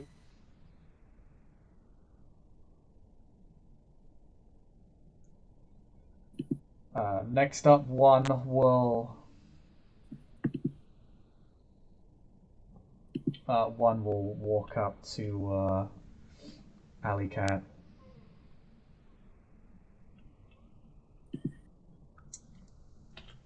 What's your defense, Alley Cat?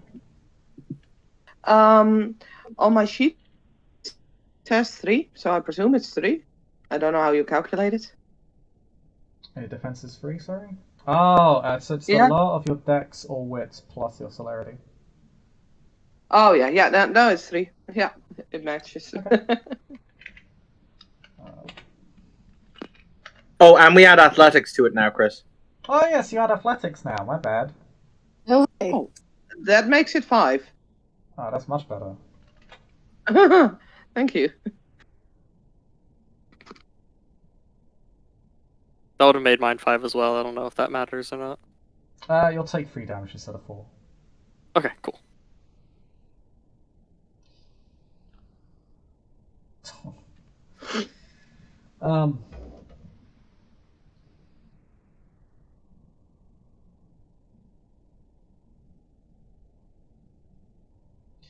It simply says you should have lived to your bloodline's namesake, and we'll strike you for another 8 lethal. Fuck off.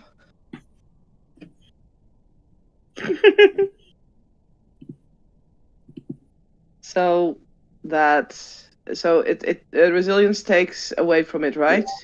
Resilience will take away from it, yes. You have to spend a point of blood for resilience to do it, just as a TLDR. Yeah, I'll do that. That sounds like, you know, the wisest of choices. So that'll also take 4 away from it.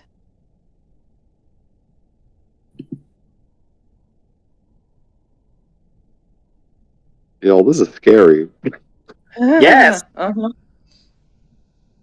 Does that mean I still like you don't soak, right? It's just you spend the blood on resilience and it takes away.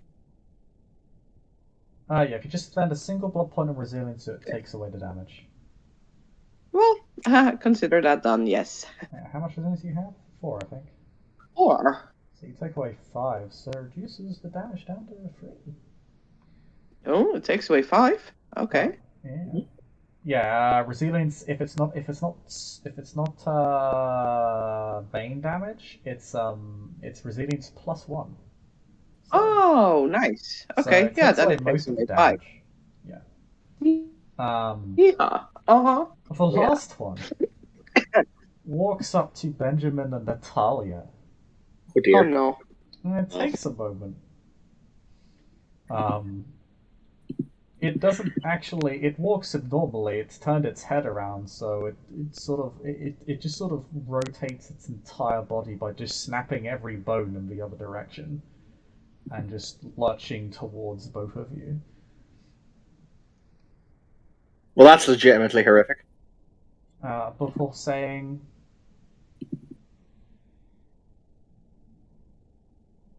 "Hide, run, flee. We will not follow you. All we wish to do is be left alone."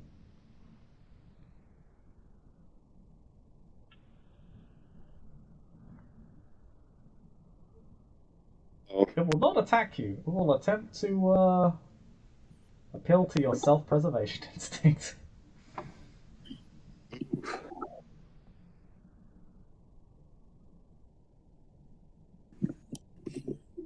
But you have a feeling if you stand your ground, it will probably attack you. It gives a very pleasant smile with its beak. It sort of bends and twists slightly. Yeah, because that helps with the creepiness factor.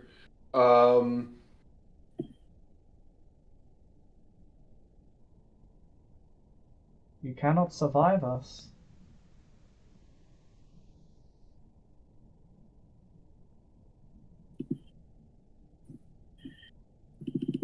Do what your clan must do. Wow. That's a dig. It's kind of accurate, though. Yeah. It's not even unfair. It's what your clan's good at. Yeah. It's not even an insult. It's just like, you're good at this, do that. Yeah.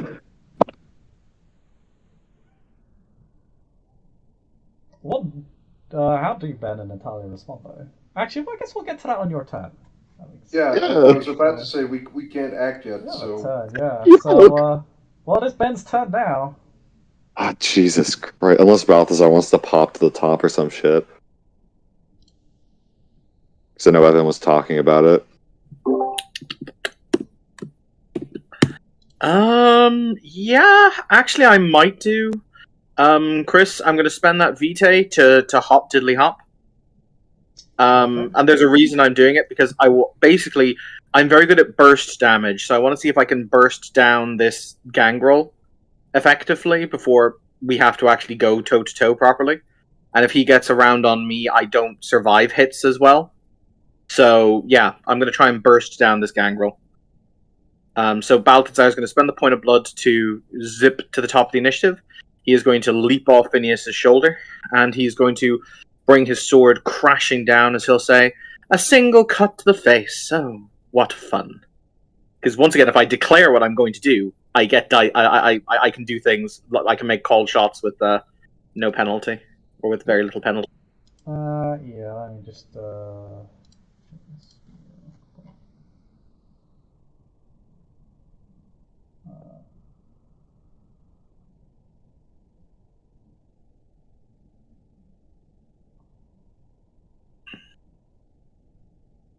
You can reduce the penalty on a specified target by her expression, intimidation, or socialized dots, whichever is highest. Reducing penalty below 0 does not provide any bonus dice to the action. So I'll reduce a cold shot to the head, which is normally +3, to 0. Okay. It also means that if I do enough damage, I can stun him. He has a defense of 4. Okay. Actually, So- defensive 4 is athletics 3, so actually has a defensive 7 to be fair. I beg your pardon? Actually has a defensive 7, I didn't account for his athletics. Oh, okay, that's fine. So in that case, normally I have a pool of 1, 2, 3, +4, +4 is 11, plus the sword, which is 12, 13, and we're going to spend a willpower for 17. Sorry, we're going to spend a willpower for 16. Minus 7 is going to be 9.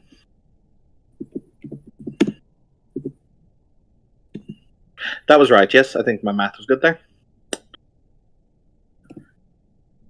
I was waiting for you to say I spent a willpower for a rote, and I'll be like, yes! He wouldn't let me take melee as a career skill.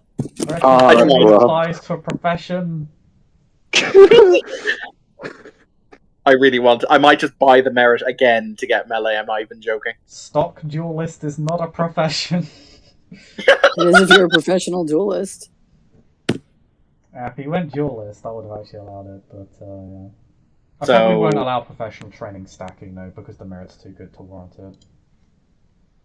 So in that case, that's going to be. I'll spend the blood point for my vigor. So that's going to be 1, 2, 3, 4, 5, 6, 7, 8, 9, 10. 10 true lethal damage. I had to do math.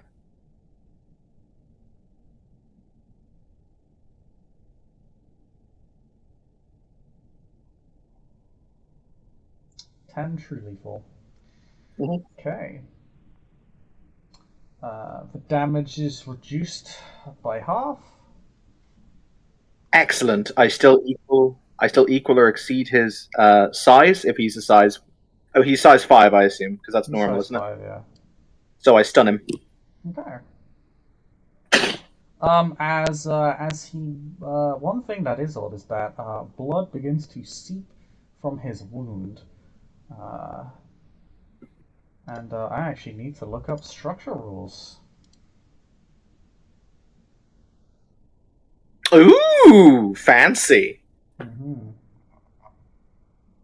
What is the durability of your weapon right now? I have no idea. That's not helpful. I've never used this before, Chris. What's it made out of? 1 second, I actually need to look up. I'll also say it does have weird shadow magic on it, if that helps anything. I don't know. If I recall, it actually does, which is why I'm looking it up right now.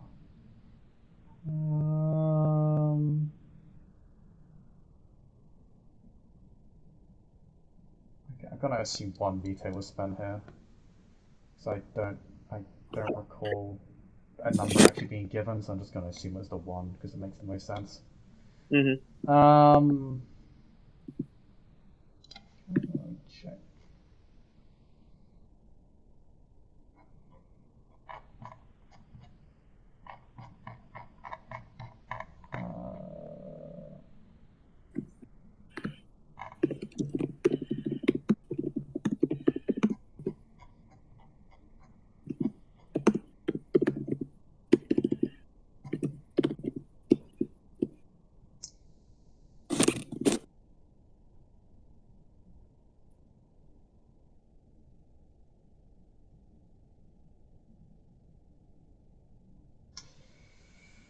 We'll give it a structure of... Oh wait, no, there's rules for structure.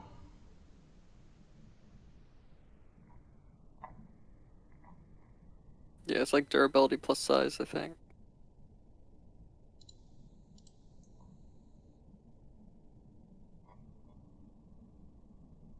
You are correct. So that would be...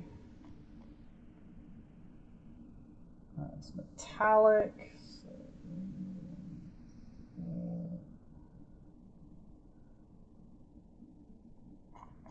the sword is size 2 if I recall. Oh no, yes. So.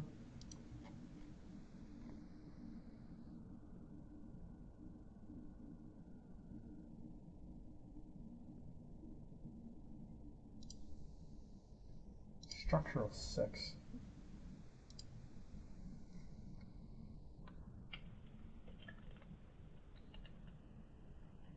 Okay. Then your weapon does not melt, but you do notice it begins to bubble and sizzle. The layer of shadow is the first to begin almost sloughing off slowly. It's not immediate. Your sword is still intact, as is the enchantment upon it, but the weapon is clearly taking damage. It's not immediately clear how much of this strange blood acid it could receive before it falls apart entirely, but it's holding itself together for the moment. Okay. Ben, you go. Fantastic. I've actually thought of what I'm going to do. There you go. I gave you time. Aha! Ben is going to look at the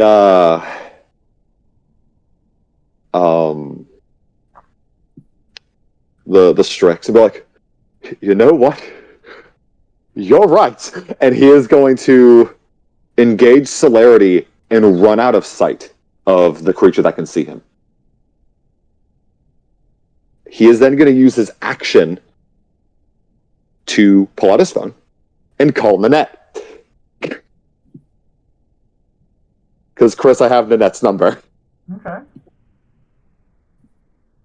So he'll just quickly call her once he's out of sight. That way the creature doesn't know what he's doing. Or at least as far as Ben knows.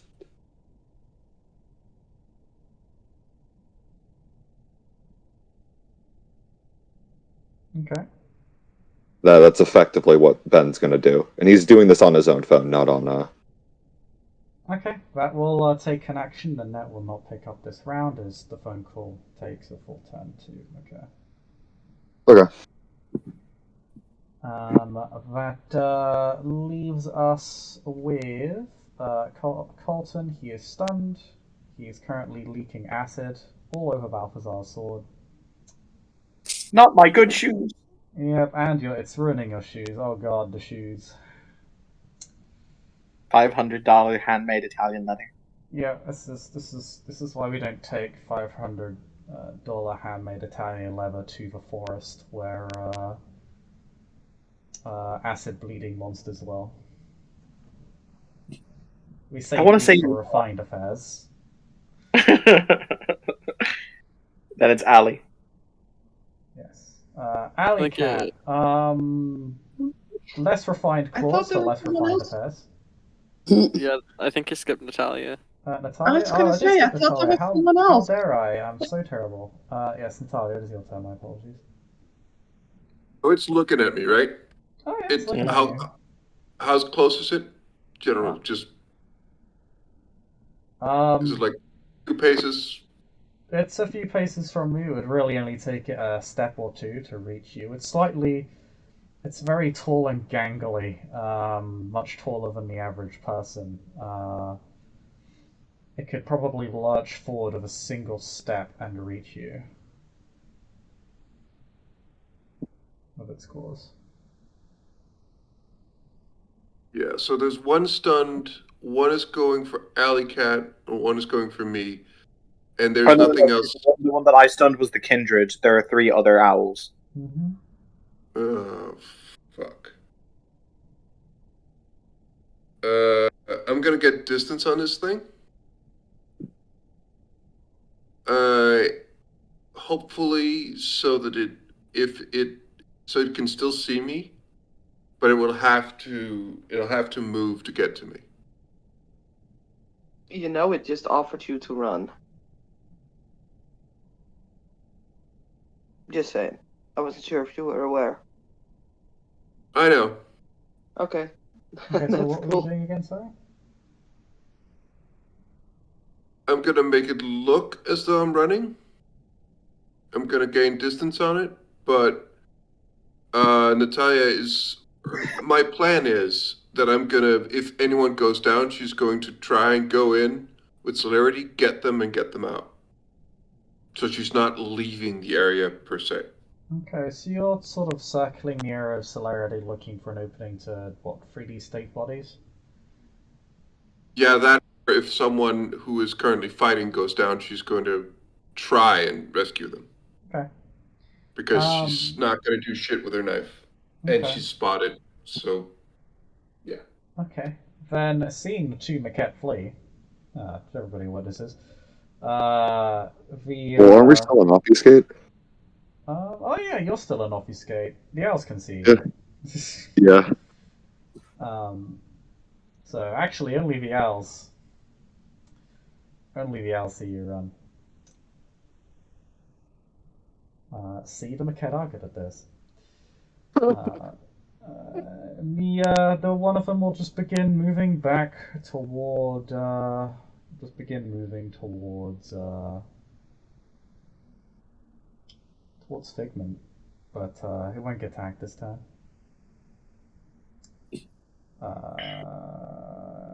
Balthasar has taken his action. It's Alleycat's turn, which is before Balthasar. I don't know how I'm mixing this up. It's literally the initiative is right in front of me. Alleycat, you wanted to do a thing. It's fine. Well, I'm just gonna slice and dice, or attempt to.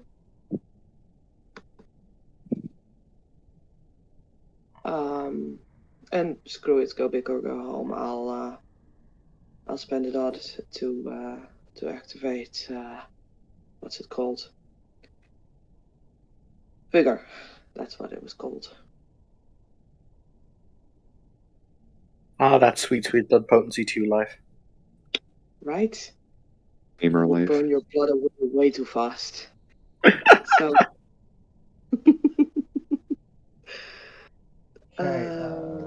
That defense.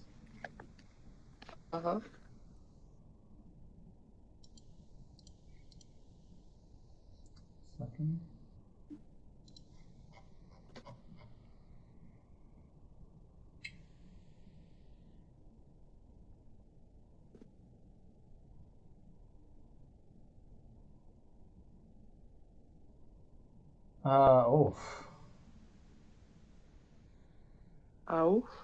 Their defense is 11.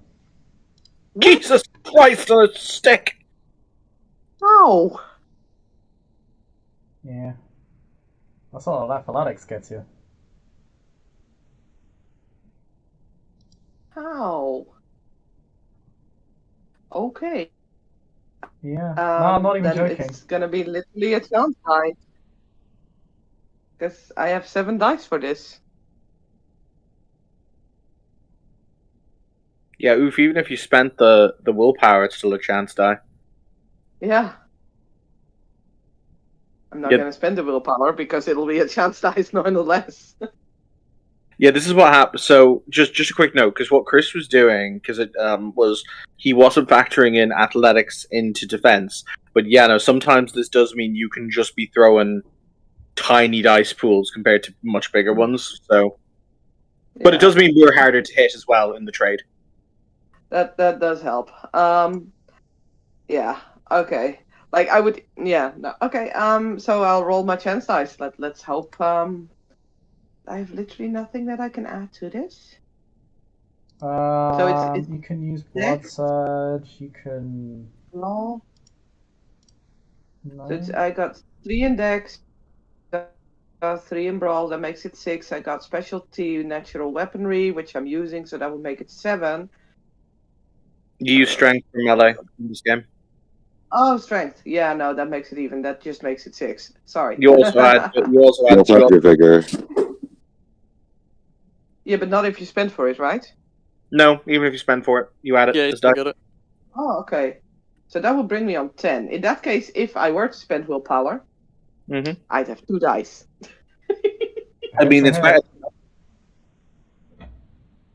than nothing. Yeah, better than nothing. How much willpower do I have? Because I can't, until my condition is resolved, I can't regain willpower.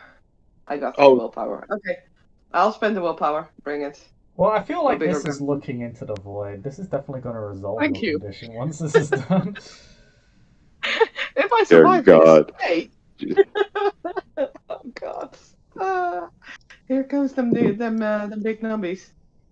Yes! 2 successes. Yo, let's go.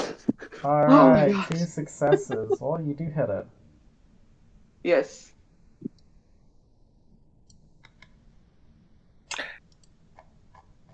Do you have the big boy claws or the little boy claws? I think it's the little boy class. I have the one lethal mundane. I have the one lethal class.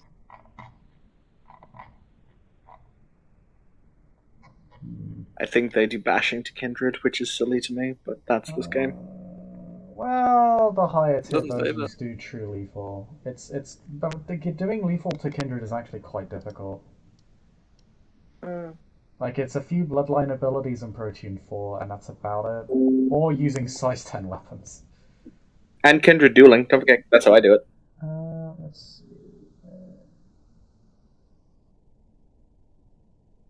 So I got 1 lethal and then I got the 4 vigor.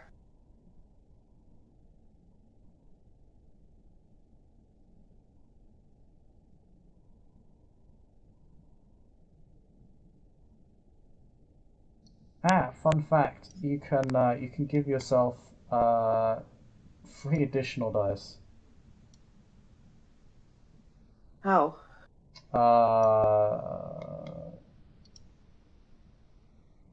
I was using this thing, spiritual stats. When it's in a corpse, it does not use those spiritual stats. So it's actually substantially weaker in its physical form. Okay. Okay. So, you completely lost me, right? So just tell me what I need to roll currently. Just roll plus 3 dice. That's what I said. Plus 3 dice, okay.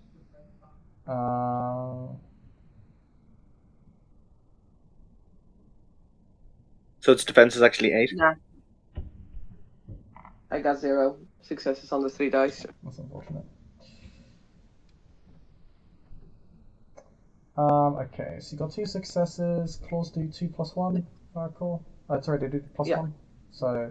Yes, plus 1. Did you spend for vigor? Yes, I did spend for vigor. How much vigor do you got? 4. Oh, wow. Okay, so you hit it hard. Yes. So you hit it almost as hard as it. In fact, you hit it about as hard as it hits you.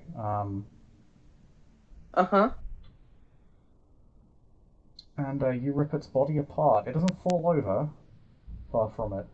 It's a corpse-like body, so it doesn't take damage in the way that a mortal does, but it's badly hit. Good.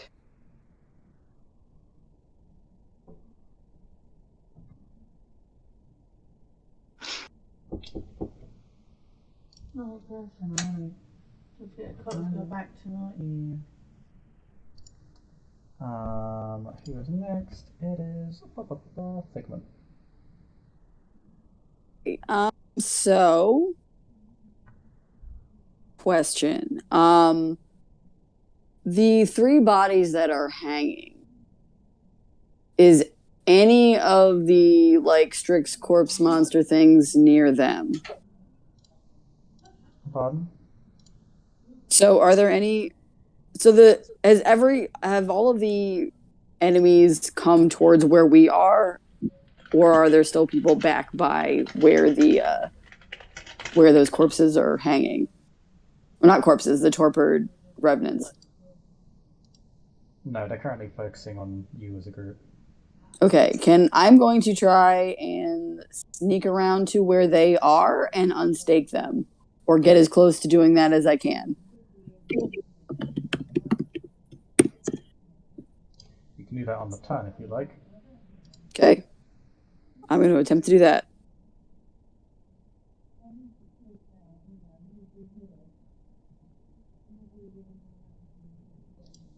Okay, which one do you want to unstake? Which one looks the least broken? They all look pretty badly wounded. None of them are so broken that they wouldn't be able to run. All right, I guess the closest one then. Oh, roll a d3.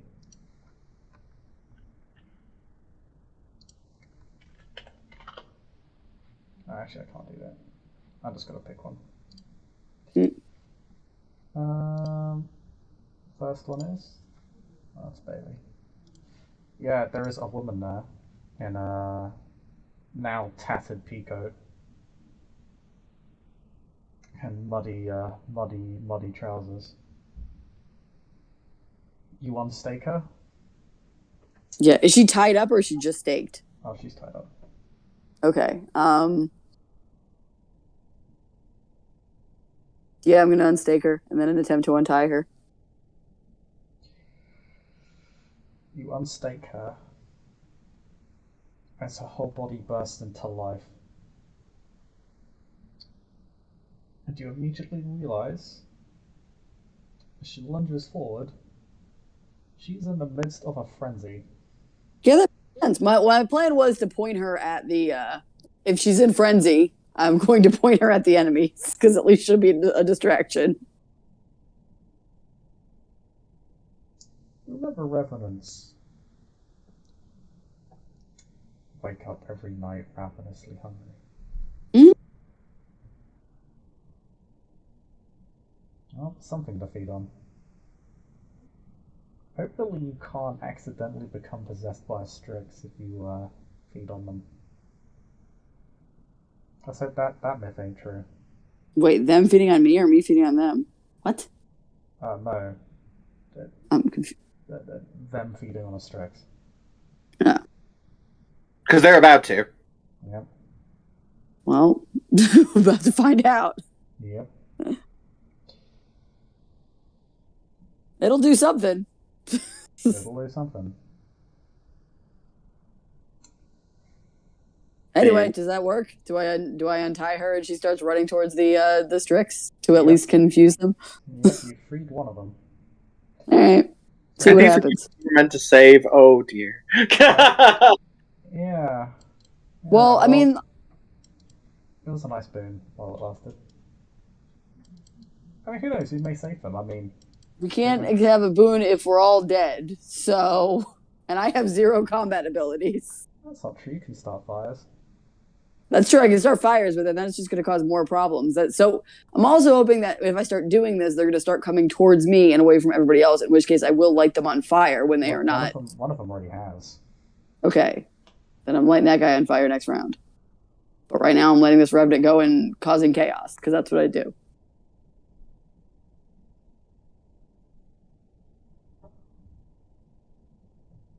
It's Phineas with a steel chair. Sorry. The steel chair. I mean, this is actually what is going to happen. This is factually correct. I'm aware of this. Yes. Yeah, Phineas is going to offer this Strix that just slashed him a bit a seat over his head. Hey, I have a defense of 8, not 11. That was my bad. They have a defense of 8. Awesome. I'm gonna spend a willpower to add 3 dice. Make sure I'm doing math right. I'm assuming my weaponry spec and chair shots will apply to a chair shot. Absolutely. Okay, cool. That's gonna be 6. You said it was a 2, or was it +2 or +3 damage? I think it was +2.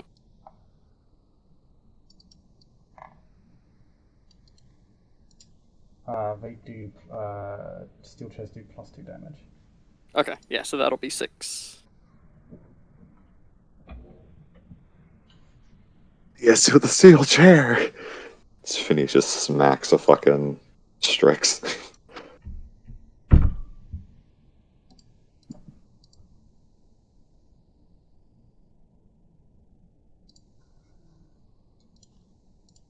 And you got 4 successes, so that's 6, and that's 6 bashing. Oh, you hit it real hard.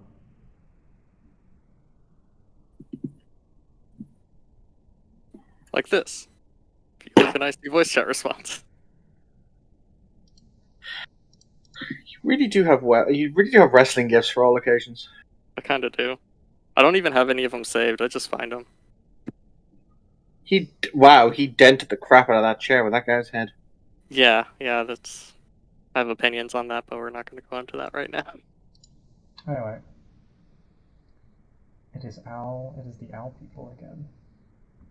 No, it's not, Chris. I'm going to spend that sweet point of vitae. Okay. There's a reason for this. Hartwell has he glances around and he sees the fact of, okay, we need to do this real quick, because if we fight these guys prolonged, they win. So what he does is he doesn't drop his sword, but he reaches down with his offhand and he's going to draw a stake from his belt. Always bring a stake. Before he looks at the stunned man, who fortunately does not gain his defense until his turn. Thank Christ. As I'm going to say, and now it is we plunge it home and drive the stake into his heart. Okay. I'm also, Chris, going to forego my defense per Thorned Wreath Courtoisie to add my manipulation to the damage of this roll.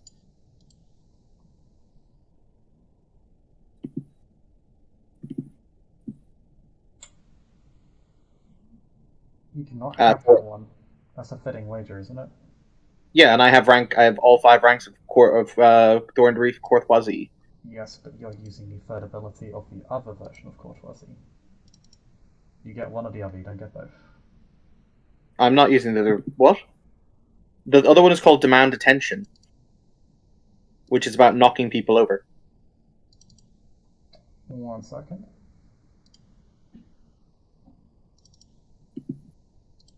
I used rank 2, a fitting wager, before Thorned Wreath Courtoisie. Page 54, Bloodlines the Devoted.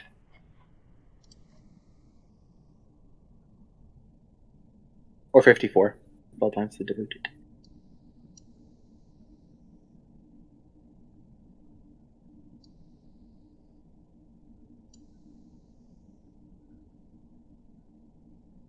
Oh, sorry, I thought established a duel for some reason was demanding attention. Oh no. My bad. Establish the duel is just rank 1 for both. Because Yeah. Okay. So is that... Yeah, you get okay. The other one, yeah. It's just that you need to pick one or the other, so I thought you'd gotten like you're using both. No, I only use Thorned Wreath, I don't use the other one. Okay, that's fine. Yeah, my bad. Because I'd have to buy that separately. Alright, so it's normally a -3 to hit the heart, or is it more? It's minus... Let me double check, I think it's -3.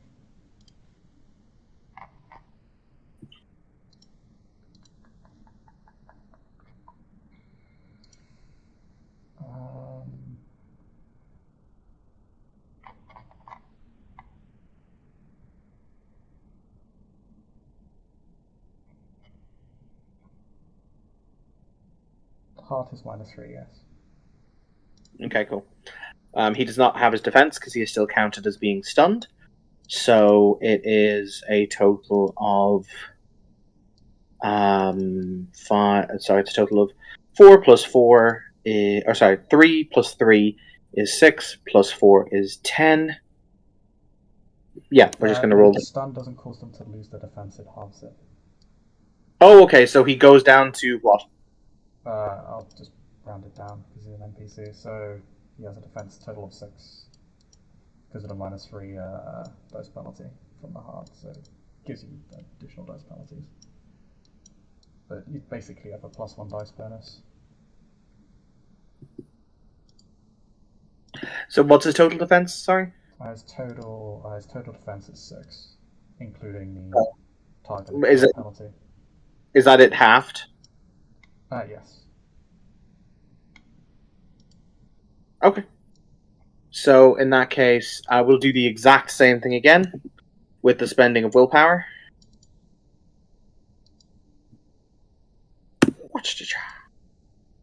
Alright, so that's 3 successes, and I'll spend the blood for vigor.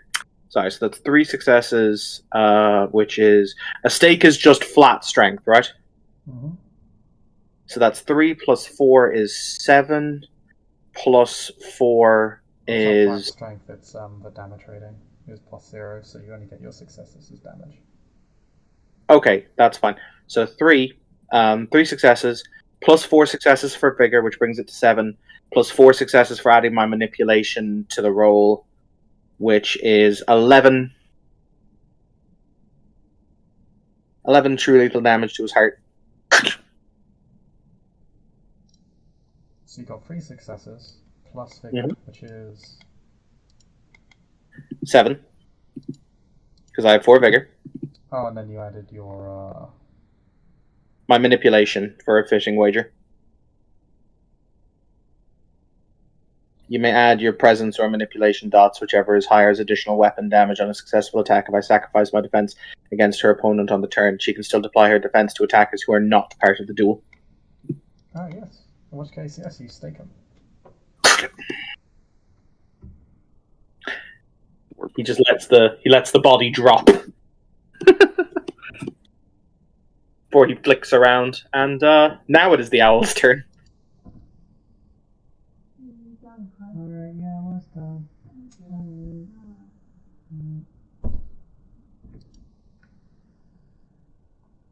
One of ours is going to continue wailing on Phineas.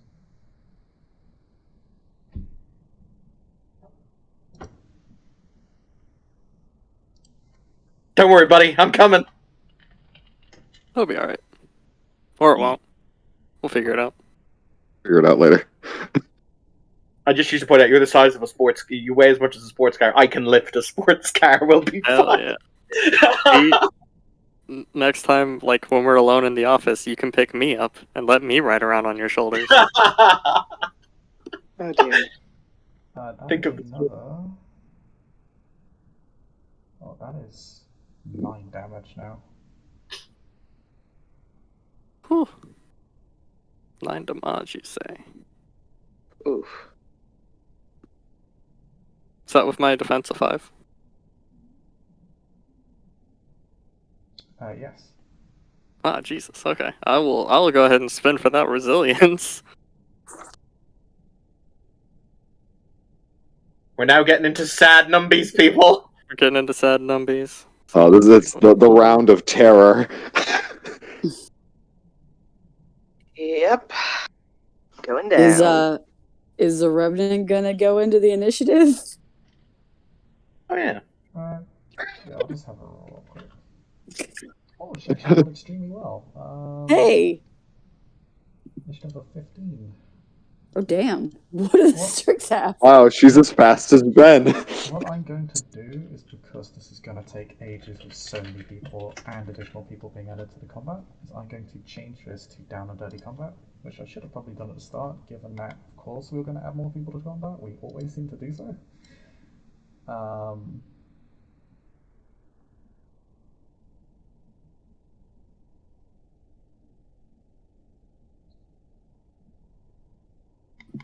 So what is going to happen is that throughout the next initiative, and then we'll circle back up to Balthazar. Because he went first. That all of you are going to make a single roll. It will be compared with your opponent's, your position. This does not have to be an attack. It can be like what Figment did, where she has a completely ulterior motive. Oh wait, does this discount my staking of Dude Bro? Your dude is already staked, don't worry. Right.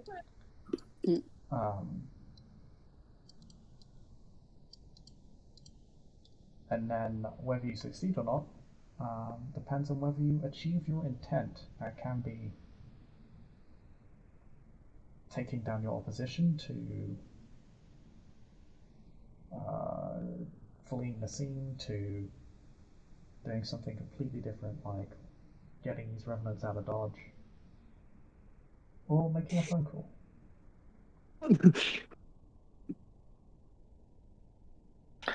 All right, so we all wait. Hang on. So what is it we do? Explain this to, because it's the first time we've ever done quote unquote down and dirty combat. So what do? Page 176. The storyteller might decide that the character can get what she wants without focusing on details of the fight. Maybe she's big on people weakening her. Maybe she's internalized the mechanics of violence. Blah blah blah blah blah. I don't care about that. The system resolves the entire fight in a single roll. Storyteller characters might do some damage, but they're able to initiate a down and dirty combat.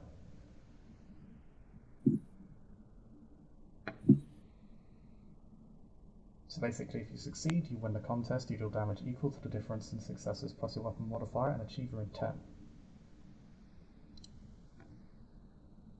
I'm largely doing this because there's a lot of you here and we're adding new characters to the initiative roll, so I don't really want to spend 2 hours in combat. Fair enough. And it'll take you guys kind of too long. It'll get boring real fast. I have a feeling it is already becoming boring. So watching Balthazar do shit's pretty hype. Thank you. If you want to do it the long form way, I'm fine with it. I That's your politely request we not do that because it's almost my bedtime and I have to be up at like 4:30 in the morning. Okay. Yeah. Alright. Yeah. So, alright. I also have to pick up Jesse from night shift in a few hours. Okay. So, Ben, make your roll or do what you want to do. Ben is more or less. He's gonna effectively, while he's on the phone waiting for Nanette, who he assumes is Nanette, might I add. Yeah, what phone number are you calling? It's the one that it's Snake. It's the one I'm assuming is Nanette, based on the name. Find it.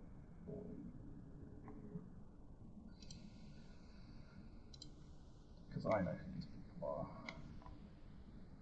Because Which one? There isn't one called Snake. is there not one called Snake? No. There's actually Hold on. one.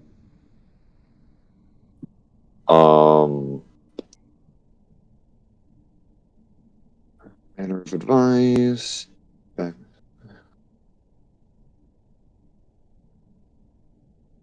Oh, Set. Oh, wait, you said he? Wait, hold on. Don't matter. Did you say don't meta? Lol. Teehee. Yeah, it would be the one that's Set. Okay. Yeah, it was close. That's why I immediately assumed it was Nanette. That's fine. And I think it winds up where, yeah, Ben's just waiting. And while he's doing that, he is going to effectively flank around, trying to keep, just with Ben's natural sight talent, just kind of keep eye line just in case something bad happens. That way he can dive back in if he needs to. Okay.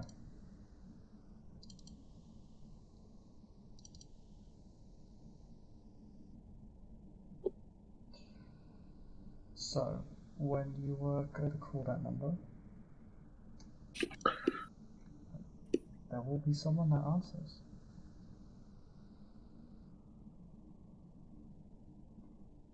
Hello? Hello there. May I ask who's calling me? It is a masculine voice. Oh. This is Ben Smith. The Hello. counselor, and how may I help you on this fine evening? Can I gauge who this is over the phone? You have no idea who the fuck this is. You know, I feel like this is the wrong number. He's gonna hang up. Just fucking-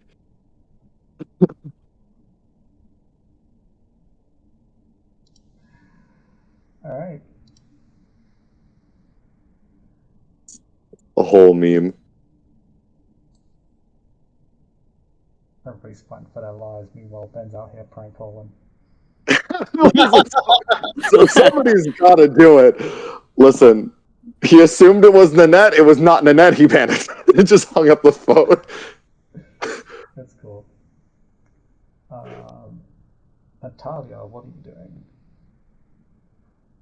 There's still two people up on crosses, or Like wooden poles, basically. well, wooden poles, right? Kind of like a wood burning. And yeah, and there's one staked guy in front of two people who are in combat, right?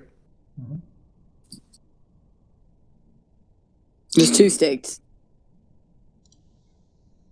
One's unstaked. 2 are still staked, I believe. Yeah. 2 are unstaked. 2 are staked. 1 is unstaked.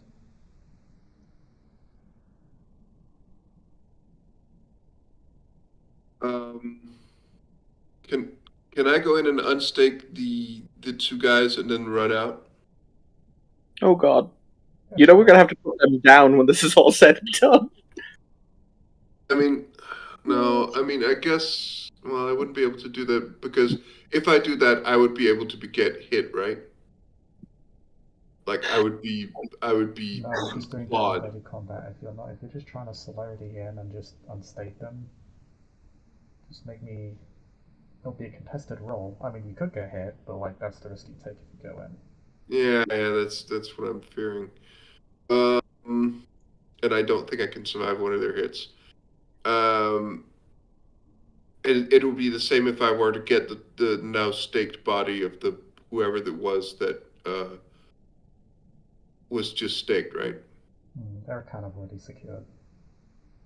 They're already secured.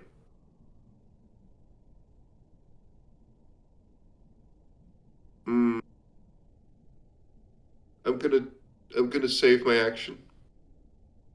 And I'm gonna assist anyone who goes down or gets in trouble. Okay.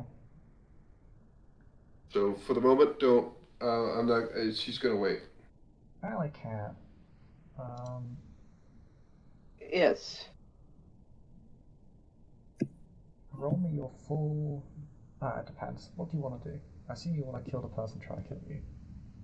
Yes, that would be preferable because else he'll like it is like it makes sense that he didn't actually attack me, or did you forget him?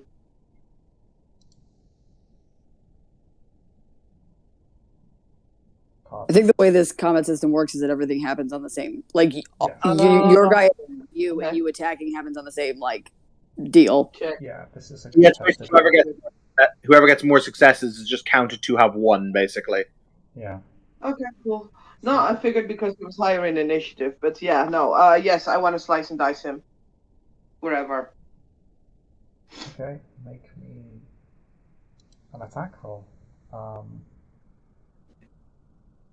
It can be whatever attribute you want it to be, really. Really? Yeah. Okay. I know you normally that's roll just these like- privately, Chris, but since it's 1 roll to decide our fate, can you roll it where we can see it? Well, it'll be a roll for each of you, so. I know, but I just think it's more. It gives more tension to be able to see what's happened. You know what I mean? Sure, That's just okay. me. So okay, yeah, make me an attack roll. Obviously your skill needs to be rolled for using claws. Yeah. And if I use strength, I add vigor, right? If I use dex, I don't. Correct? You'll add vigor to your attack roll regardless. Oh, okay. In that case, I will roll dex and brawl and Actually, no, I think vigor. it's using strength for this brawl, yeah, because it just passively adds the strength. Yeah. So yeah, you'll need to use brawl. Right. You need to use strength if you Okay. use vigor. Yeah. You also need a merit to use. You also need a merit to use dex with a weapon or a brawl roll. There's a special merit you have to get for it. Yeah. Oh, that's cool. Fuck it. I'm gonna spend another willpower, and I will spend the blood for vigor as well, if that's still necessary. I might just allow you to use dex if you want to, because it's a single roll, right? I don't want to make strength feel one. It makes 1 dice difference, so I really don't. I can't be bothered that just, much. Just use your best stat, basically. Just use your best Okay. roll. That will be. Don't apply defense here. 11 Leave aside plus defense. willpower. 14. Okay.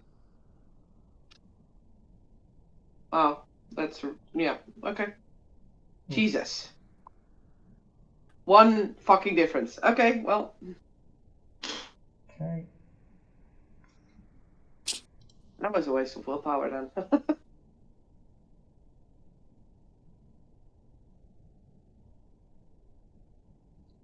Okay.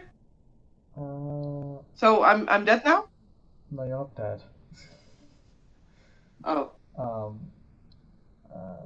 Balthazar, make your check. Cool. What are you gonna do? Balthazar is going to. There are three of them still up. One of them's on Alley Cat, one of them is on Phineas, and one of them is on Terry. So he's going to go after the one on Figment because Figment is the least combat orientated of all. Wait, no, I have a plan. If it's lighted on fire, we're all gonna rot Shrek and run away. But no, that's why I ran away from where everybody else is. Okay, But whatever. Do what you want. I'll do the one. I'll do the one on Alley No Cat. health treatment.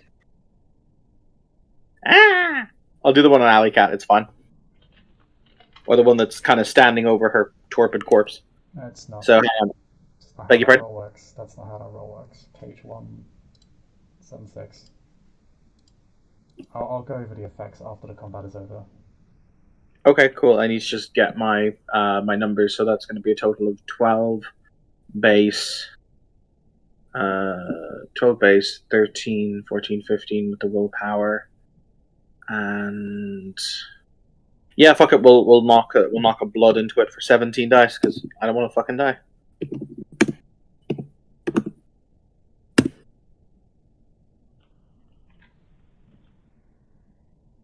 Okay. In the contest.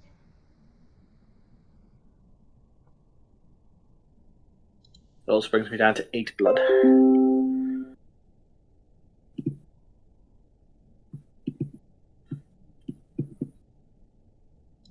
Figment, it is your turn.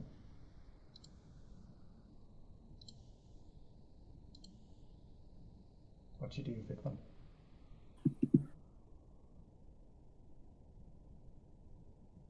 Okay, so just to clarify, so there's a guy running. So I'm over by where the staked guys are, and there's a guy running towards me. Correct?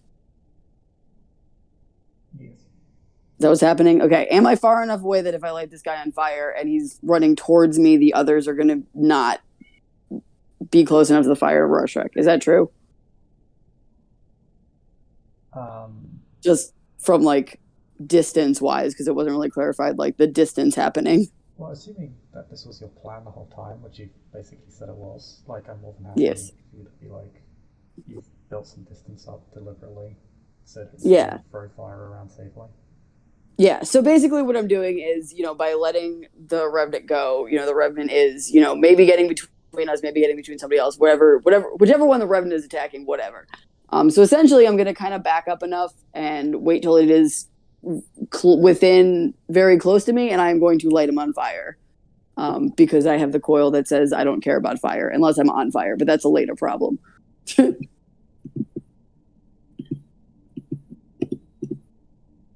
So that's my plan.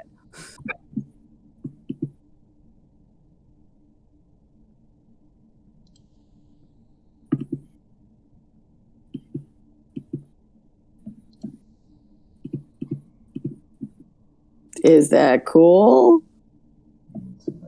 Does 1 second, I need to check the dice pool for this real quick. Okay. My dice pool, it's I'm assuming it goes by the Essentia Phasia, which would be 10 for me because it is occult plus something. Hold on. I know I just figured out. Oh, it is intelligence plus occult plus blood potency to activate it. And I spent one essence, which I have. Or plasma, rather.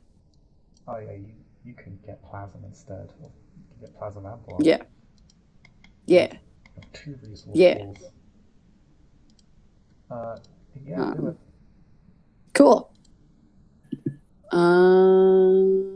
What is the Revenant doing, by the way, just for reference? Ranzian. Okay, but where is she going? Is she going towards the one coming towards me? Is she going towards like the group? Like where is she? I'm just curious. Is she running away, which is also totally and fine? It went after Balthazar's Strix. Cool. The one Balthazar and Alley Cat were on. I'm gonna roll a willpower because I'm paranoid. Or spend a willpower because I'm paranoid. 4 successes. Okay, I'm not going to roll here. Because what you do is when you set it on fire, It hisses at you and then immediately runs. Away? Yep. Like away from the group? Yep. They Works hate for me.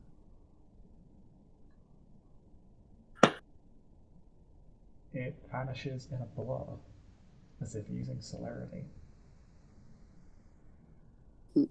It is still on fire. I don't know how much damage. I assume it's just regular fire damage. They appear relatively durable, so you think they can survive for a long period of time while being on fire. Well, not forever.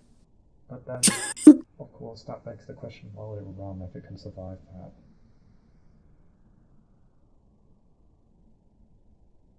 Yeah. Anyway, one less thing. One less thing right now.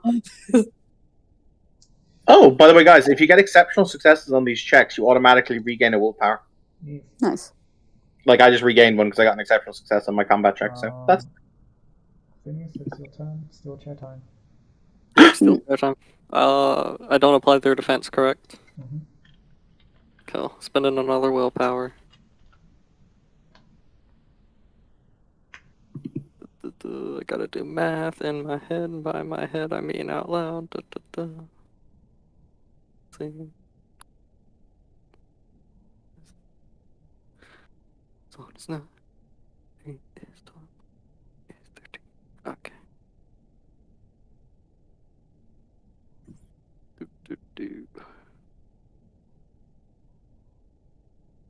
Beat him by 1. Another steel chair clip. Still chair incoming. Okay. So now everybody's rolled. I'm going to give you the outcome. I've already given Figment the outcome because hers was a bit of a special case. But so, Alican Balthazar. It is an enormous war of attrition between you and your quarry. One day, Alican, you would very slowly lose, very slowly, over the course of maybe half an hour. But with Balthazar's help, you're able to bring it down with a bit of speed. The corpse is mutilated beyond repair.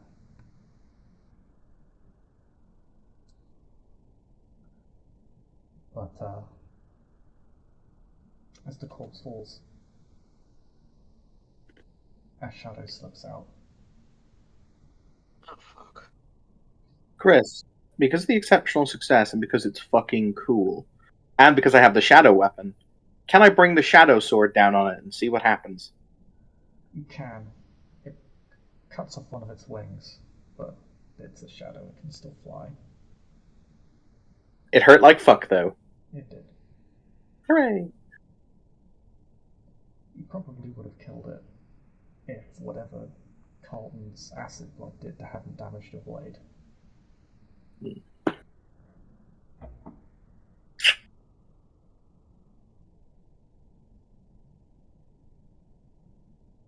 He kind of looks over at Alicat, who got the worst of that before. He doesn't really talk. He has this weird kind of we have been fighting mindset. So like the jovial kind of very cheerful humor is gone. So what he does is like he just, without even talking, he just loops her arm over his shoulder and just kind of helps you hobble back to where we were.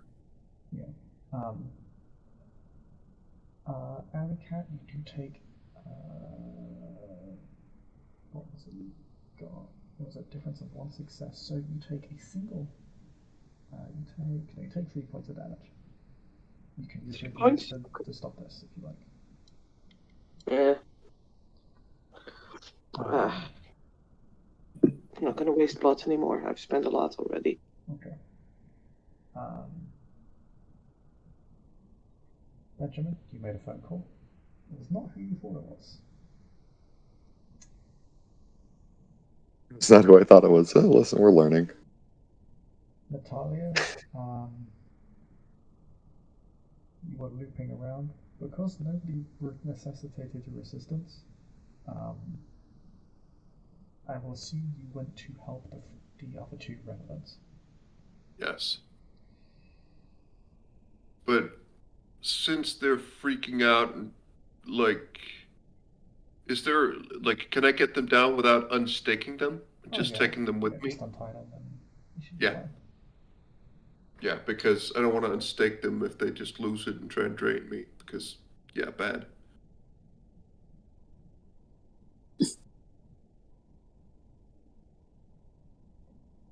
And Phineas.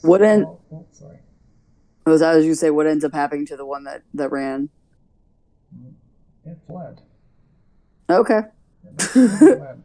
It went much faster than you could move. Okay. Well, they're not dead yet, so.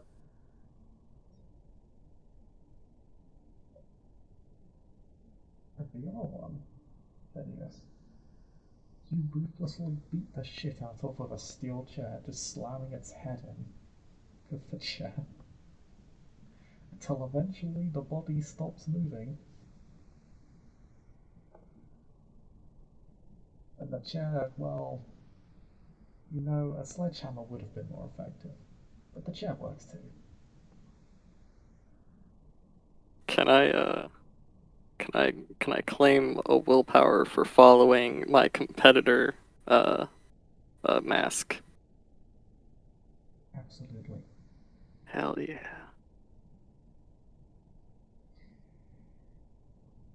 Natalia probably with a one or two revenants over her shoulder, just gonna look at you and I can't actually believe that worked. Good job. Well, And she just moves on. as the body collapses under the injury and the weight of its own decay, another shadow will slip out of the corpse. But this one appears to be, as it slips out, it is violently frozen in place as a bright light shines upon it. It gets pinned to a tree and it begins to sizzle. You can see that Helene, who has been observing this entire fight but not actually participating,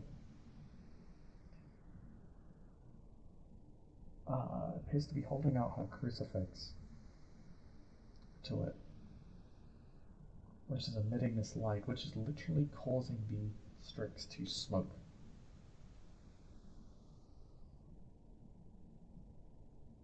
Until eventually it almost looks as if it's been crushed.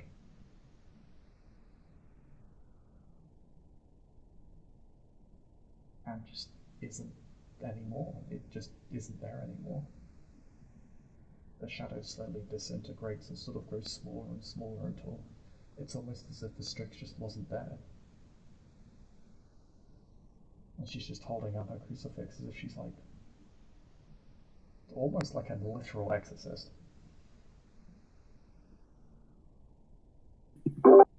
Well, I should think of that as a job well done. Balthazar will say as he walks over to, was it Coleman was the name of the gangrel? Colton.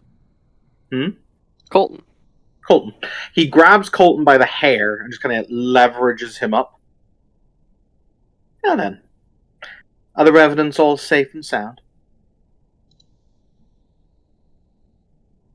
Can I try and, since you said this fight took like a half hour, can I try and find the Revenant that ran off? Well, she was busy feasting on one of the Strix. Oh, okay. How'd that go for us all? Also, can I just take that stake that was in her before and just restake her? Well, she comes to her senses pretty quickly. But that doesn't take Okay. for a half hour after I meant to say when Alleycat was fighting the Strix. It would have taken a half hour if Balthazar hadn't intervened. It was gotcha, okay. Both of these individuals possess significant amounts of physical resilience. It was going to go on for a while. Gotcha. Okay, so she comes to her senses and she's still. I thought you had said she like ran off into the woods and was gone forever, but like she's still here. Her mouth Okay. is caked in blood, but she looks horrified when she looks at the thing she was feeding them. Screams.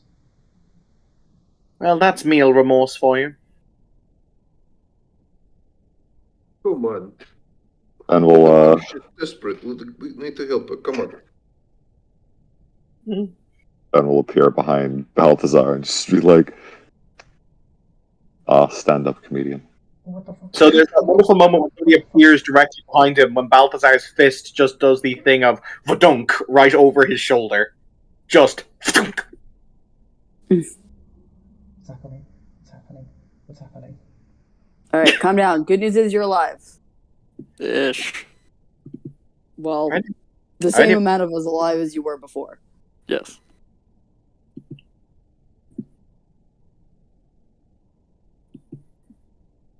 What's happened? What happened to me?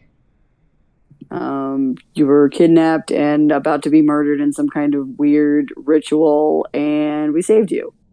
To the Strix, no less. Yep. God, thank you.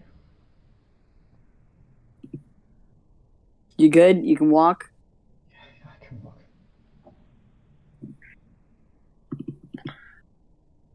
That piece of shit followed us.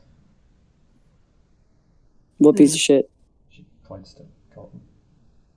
He holds him up just with one hand. Kind of like jingles him a little bit with the hair. So should we try to find that guy that ran off into the woods on fire, or No, I think that's another night's problem.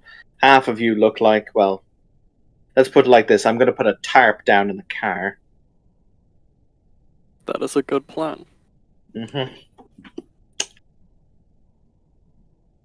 What we do with these two? Just what? Like, can you have them in your car? Because I don't think there's like place in mine. Sure. I have a big boot. Goody. if we want to feed them some of these bodies, then they can we can wake them up and they can walk, or not. No, I don't know what Don't drink. do that. Oh, I don't. There might be an adverse effect towards drinking the blood from this thing. This is not my department. Sounds like it's honestly the orders department. He stares directly at Figment. did you find Lizette? Who? It's one of the kidnap revenants.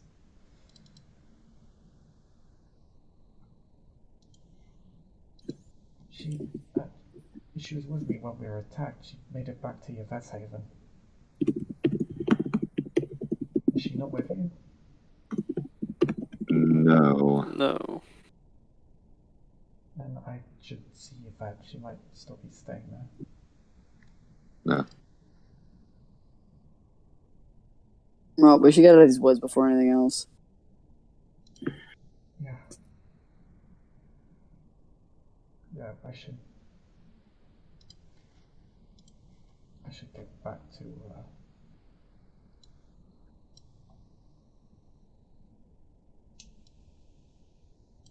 Earl's Court, I guess. Chris, Balthazar looks down at his phone. Or he looks at his watch, actually, because he probably wouldn't have brought his phone in case it got broken. He presses a little button to light up the watch face. What time are we at? 12 midnight. Beg your pardon? Midnight. Okay, so there's still plenty of night left. So, Balthazar will nod. He kind of gestures with his finger. He says, Master Goodwin, are you still physically capable of bringing 2 bodies back to my car? Of course. Excellent. I don't want to jostle this one too badly, for fear the stake would come loose. He was doing something strange with his blood, and also I don't want it dripping. Think of my car's upholstery. Phineas just kind of looks down at his shredded suit and his skin. Yes, the upholstery.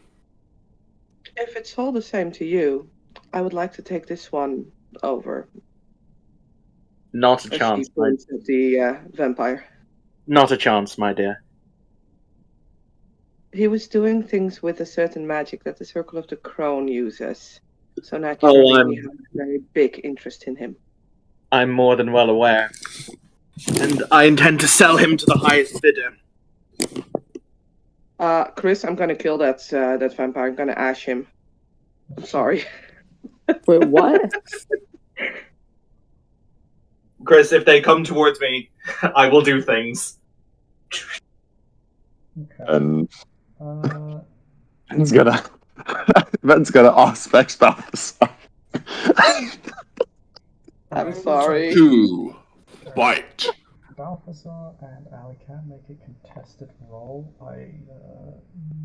Balthasar, either Dex, Athletics, or Strength Weaponry. Oh Um, boy, it's gonna be problematic.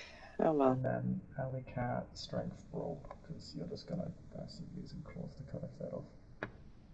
Well, this is escalated. Sorry. I'm really sorry. Well, Chris, what I can do for the record, I'm just going to spend a blood to my celerity and flick the other direction with him. Okay, you can do that as well. I know the value of what I've got. Oh no, you don't. Let me see. Strength to. Oh no, I think Chris just said like I just ran away. I wasn't. I just. So he basically uses celerity to flick around because he can multiply speed to just hilarious levels of Okay. celerity. He can multiply speed. So I'm gonna lose him anyway. Is So I there a don't way? need to make a roll. I have no idea what's happening. Okay. Sorry? So he uses celerity, which means he multiplies his speed. There's not a way you can keep up with something that fast. So he can basically just, he just celerities around to the other side of the group, basically. So you don't need to make a roll, because you can't reach him. That makes it easier.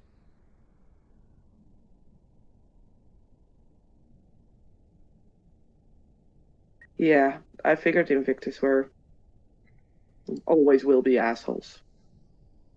At the end of the day, my dear, he's my kill. This is just good business. He's our kill. We're a group in this.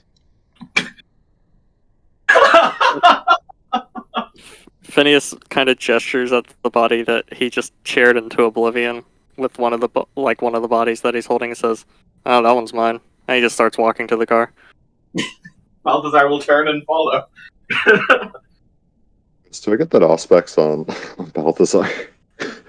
Oh yeah, what you want to know? Oh, no, I haven't rolled yet. I'm just asking if I'm allowed to do it because Chris didn't say anything. Cool. Yeah.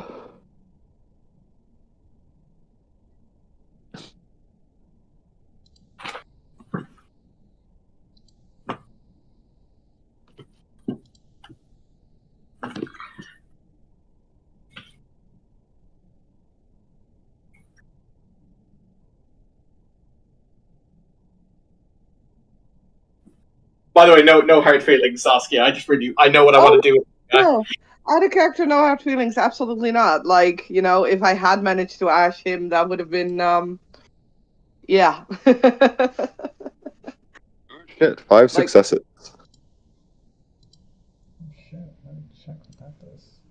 I think you just asked a bunch of questions. Yeah, I just ask 5 questions, and they have to be in more detail or whatever. Doesn't really matter. Before I give answer to this, am I making them vision cryptic, or will I just tell him information? I don't mind one way or the other. With an exceptional success, he gets more insight, so the answer is more straightforward. Okay, ask me a question, Ben. If you want, we can just do this later, just so that way.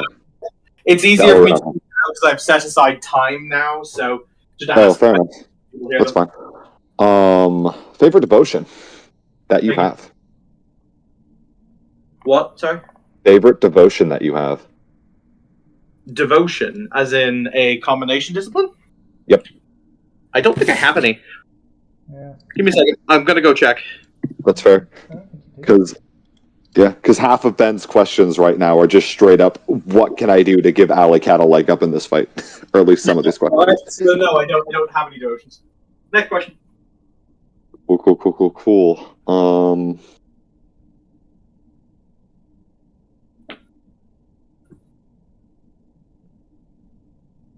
Where is your highest point of influence? Don't have any. Next. All right, fine. That's not specifically true. In terms of safety, I don't have any. In terms of allies, Oh. And like friends and stuff like that, because you've invested there and stuff like that. Okay, yeah, that's fine. Um,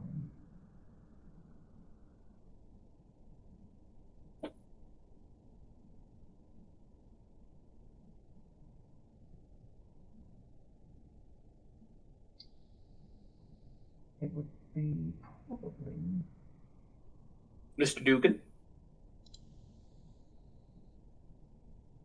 I do like Mr. Dugan. he's not an ally yet. Fair. So it'd be his financial and political contacts. Okay. Would be Mr. Dugan if you had him as an ally, but he's not your ally yet. Give it time. Mhm, Next mhm. question. So, number 3. Hold on, I'm writing these down. Just one thing. I'm gonna hop off, but Natalia will drive home through different ways to throw off cameras and stuff. Yeah, that's But- fine. Yep. All right. Sleep well, guys. See you later, Sleep friends. well. Have a good night. Good night. What is your position in the Invictus?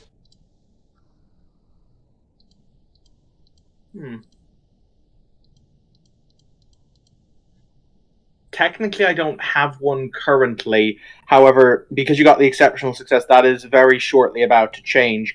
AKA, in the next month or so, I will have enough dots to become a knight, which is a thing in the Invictus.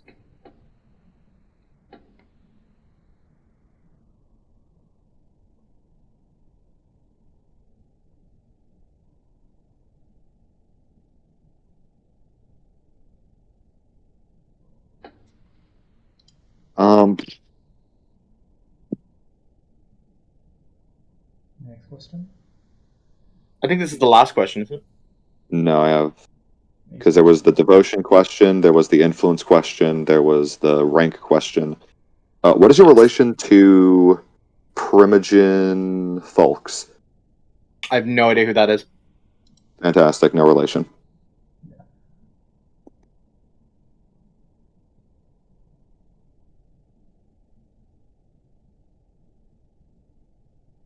Which one is Primogen Folks? The Invictus one. The Ventru Primogen, it looks like. Oh, okay. I can't remember if they were true, David. Yeah. No relation to folks, that's good.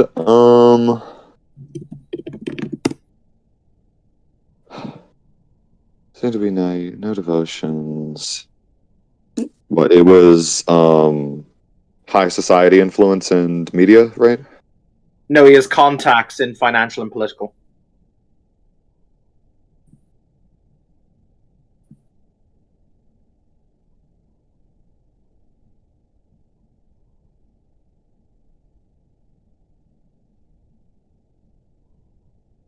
And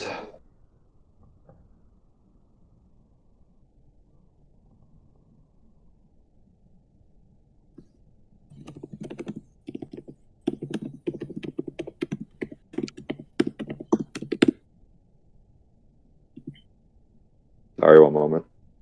No worries, take your time. You you and Alec got started to fight, and Ben was like, "No, my friend." I will do what I'm best at, aspecting people. I will say I didn't fight. I actually pointedly avoided a fight. That is fair. Just the whole situation went fast, and Ben's defensive. So To be As a- fair, I can imagine it's kind of funny that Alley Cat with only half of her hit points left, just like lunging at, just like, ugh. they're all They bleeding just cat. made a lot of special plays of getting picked off Right. one by one. You are going Aegis, they Like, just I don't lost his wanna- Aegis, like, died right he's after. not- he's actually not a Just bad didn't use their guy, buybacks it's just that, like, properly, they he just wouldn't kept give getting up picked this off. gigantic Getting picked boon off in to his split pushing is sect. kind of okay. 'Cause I have a Both cool Quinn plan as for well this as guy. You had some late game He's a deaths, capitalist. post mega creeps that Yes. were a bit inexcusable. It's legitimately my fucking thingamabob. My mask and my dirge is capitalister. It's one of the ones from the Venture book. Capitalism RP, heck yeah. Gross, disgusting. Meanwhile, just- Benjamin's just out here reading the Morning Star. Yeah.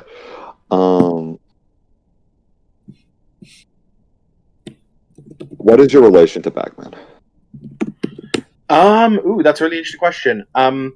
Balthazar considers the two of them to be friends, and he would actively help and support Bagman if he asked, and wouldn't.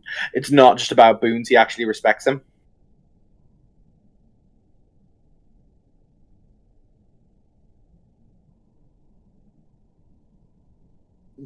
To give you some more information, because you got the exceptional success, he views him as exceptionally useful and as probably one of the most valuable Invictus assets in the city. So yeah, even if Bagman didn't know him boons, he'd still, help him because he's just a boon.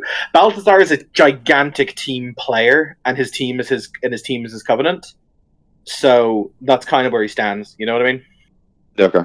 Cool. Noted. That's actually some spicy info. Mm-hmm. Yeah. Since yeah, so on the car ride back, and just not to clog up the scene, Chris, I can do this in my blue book. Not Chris. Fuck.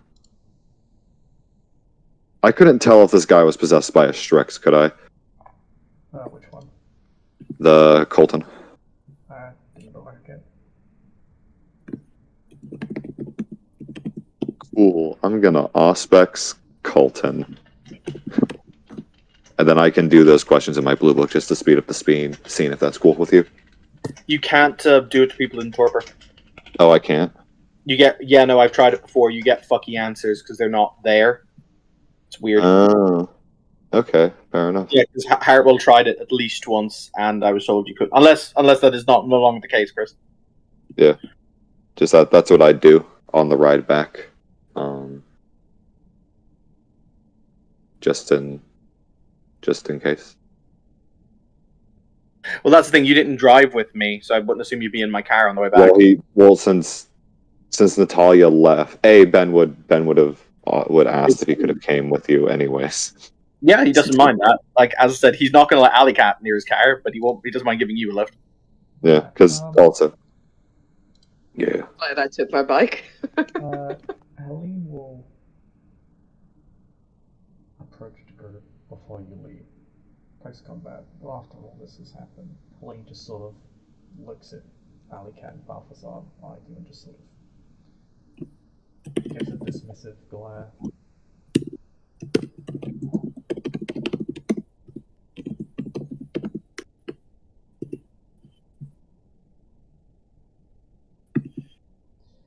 Personally, I believe he should be killed, not sold. He is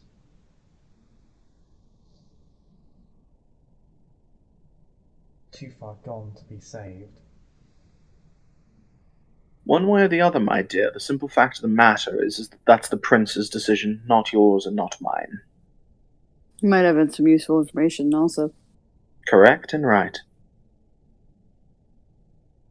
And we have individuals who are very good at getting information out of individuals. He will be punished, don't you worry, and I have no doubt that will eventually end in his death. However, he will not die tonight, and he will not die until the prince has had his say. Phineas goes to put the bodies in the car, and then he'll come back. He'll pick up the chair off the ground. He'll look at the Seraphim. Would you like your chair back? Now entered. She snorts at both remarks. Keep it, and no, I will not argue on the matter.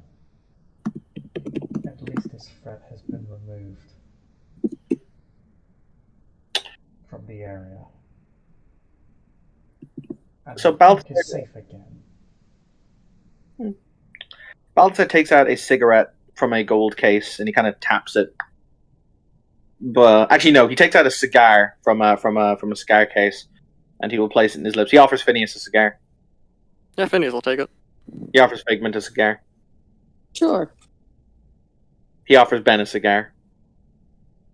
I don't smoke. I'm the one person here that doesn't smoke, unfortunately. Does the Seraphim want a cigar? No. She puts the crucifix back around her neck. It's still Unclean. faintly with a dim light. Well, that doesn't seem to repulse you. Perhaps it's just not meant to.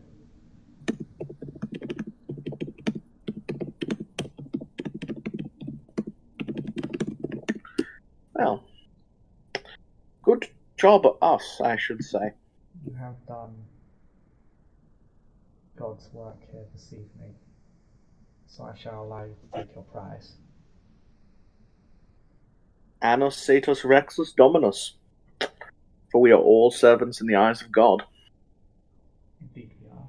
Those three should return to where they belong. Quite agree.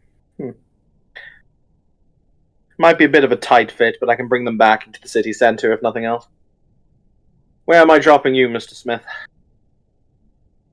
You could just drop me somewhere in Richmond. Not a problem. I need to go to the city centre myself tonight. Alright. So it might be a bit of a tight fit, but, yes. Question.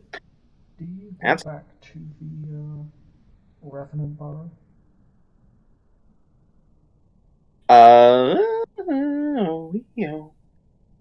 That's where we're bringing the. Balthazar Where what?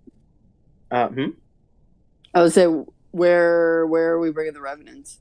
Yeah. That's one of them is unstaked, so that's why she Yeah. needs to go.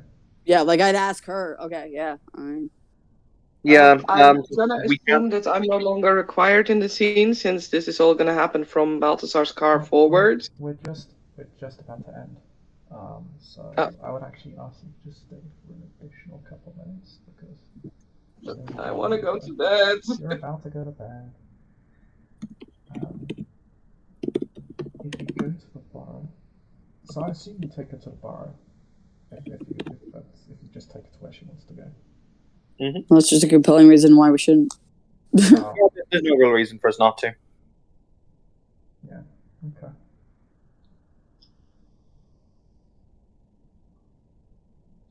So when you go to the bar,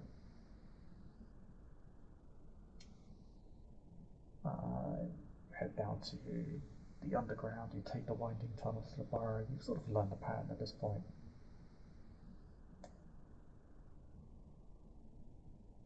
You find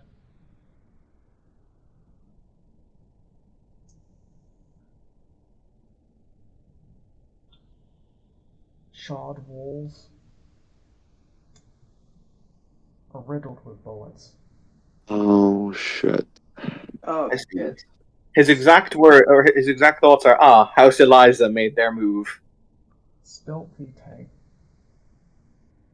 No sign of any revelers. Well, shit. That's right. They wiretapped the tubes. Oh, damn I. Right. So, He turns to look at the girl and he says, very well. You're coming with me, my dear. We need to go and report this to the higher-ups immediately.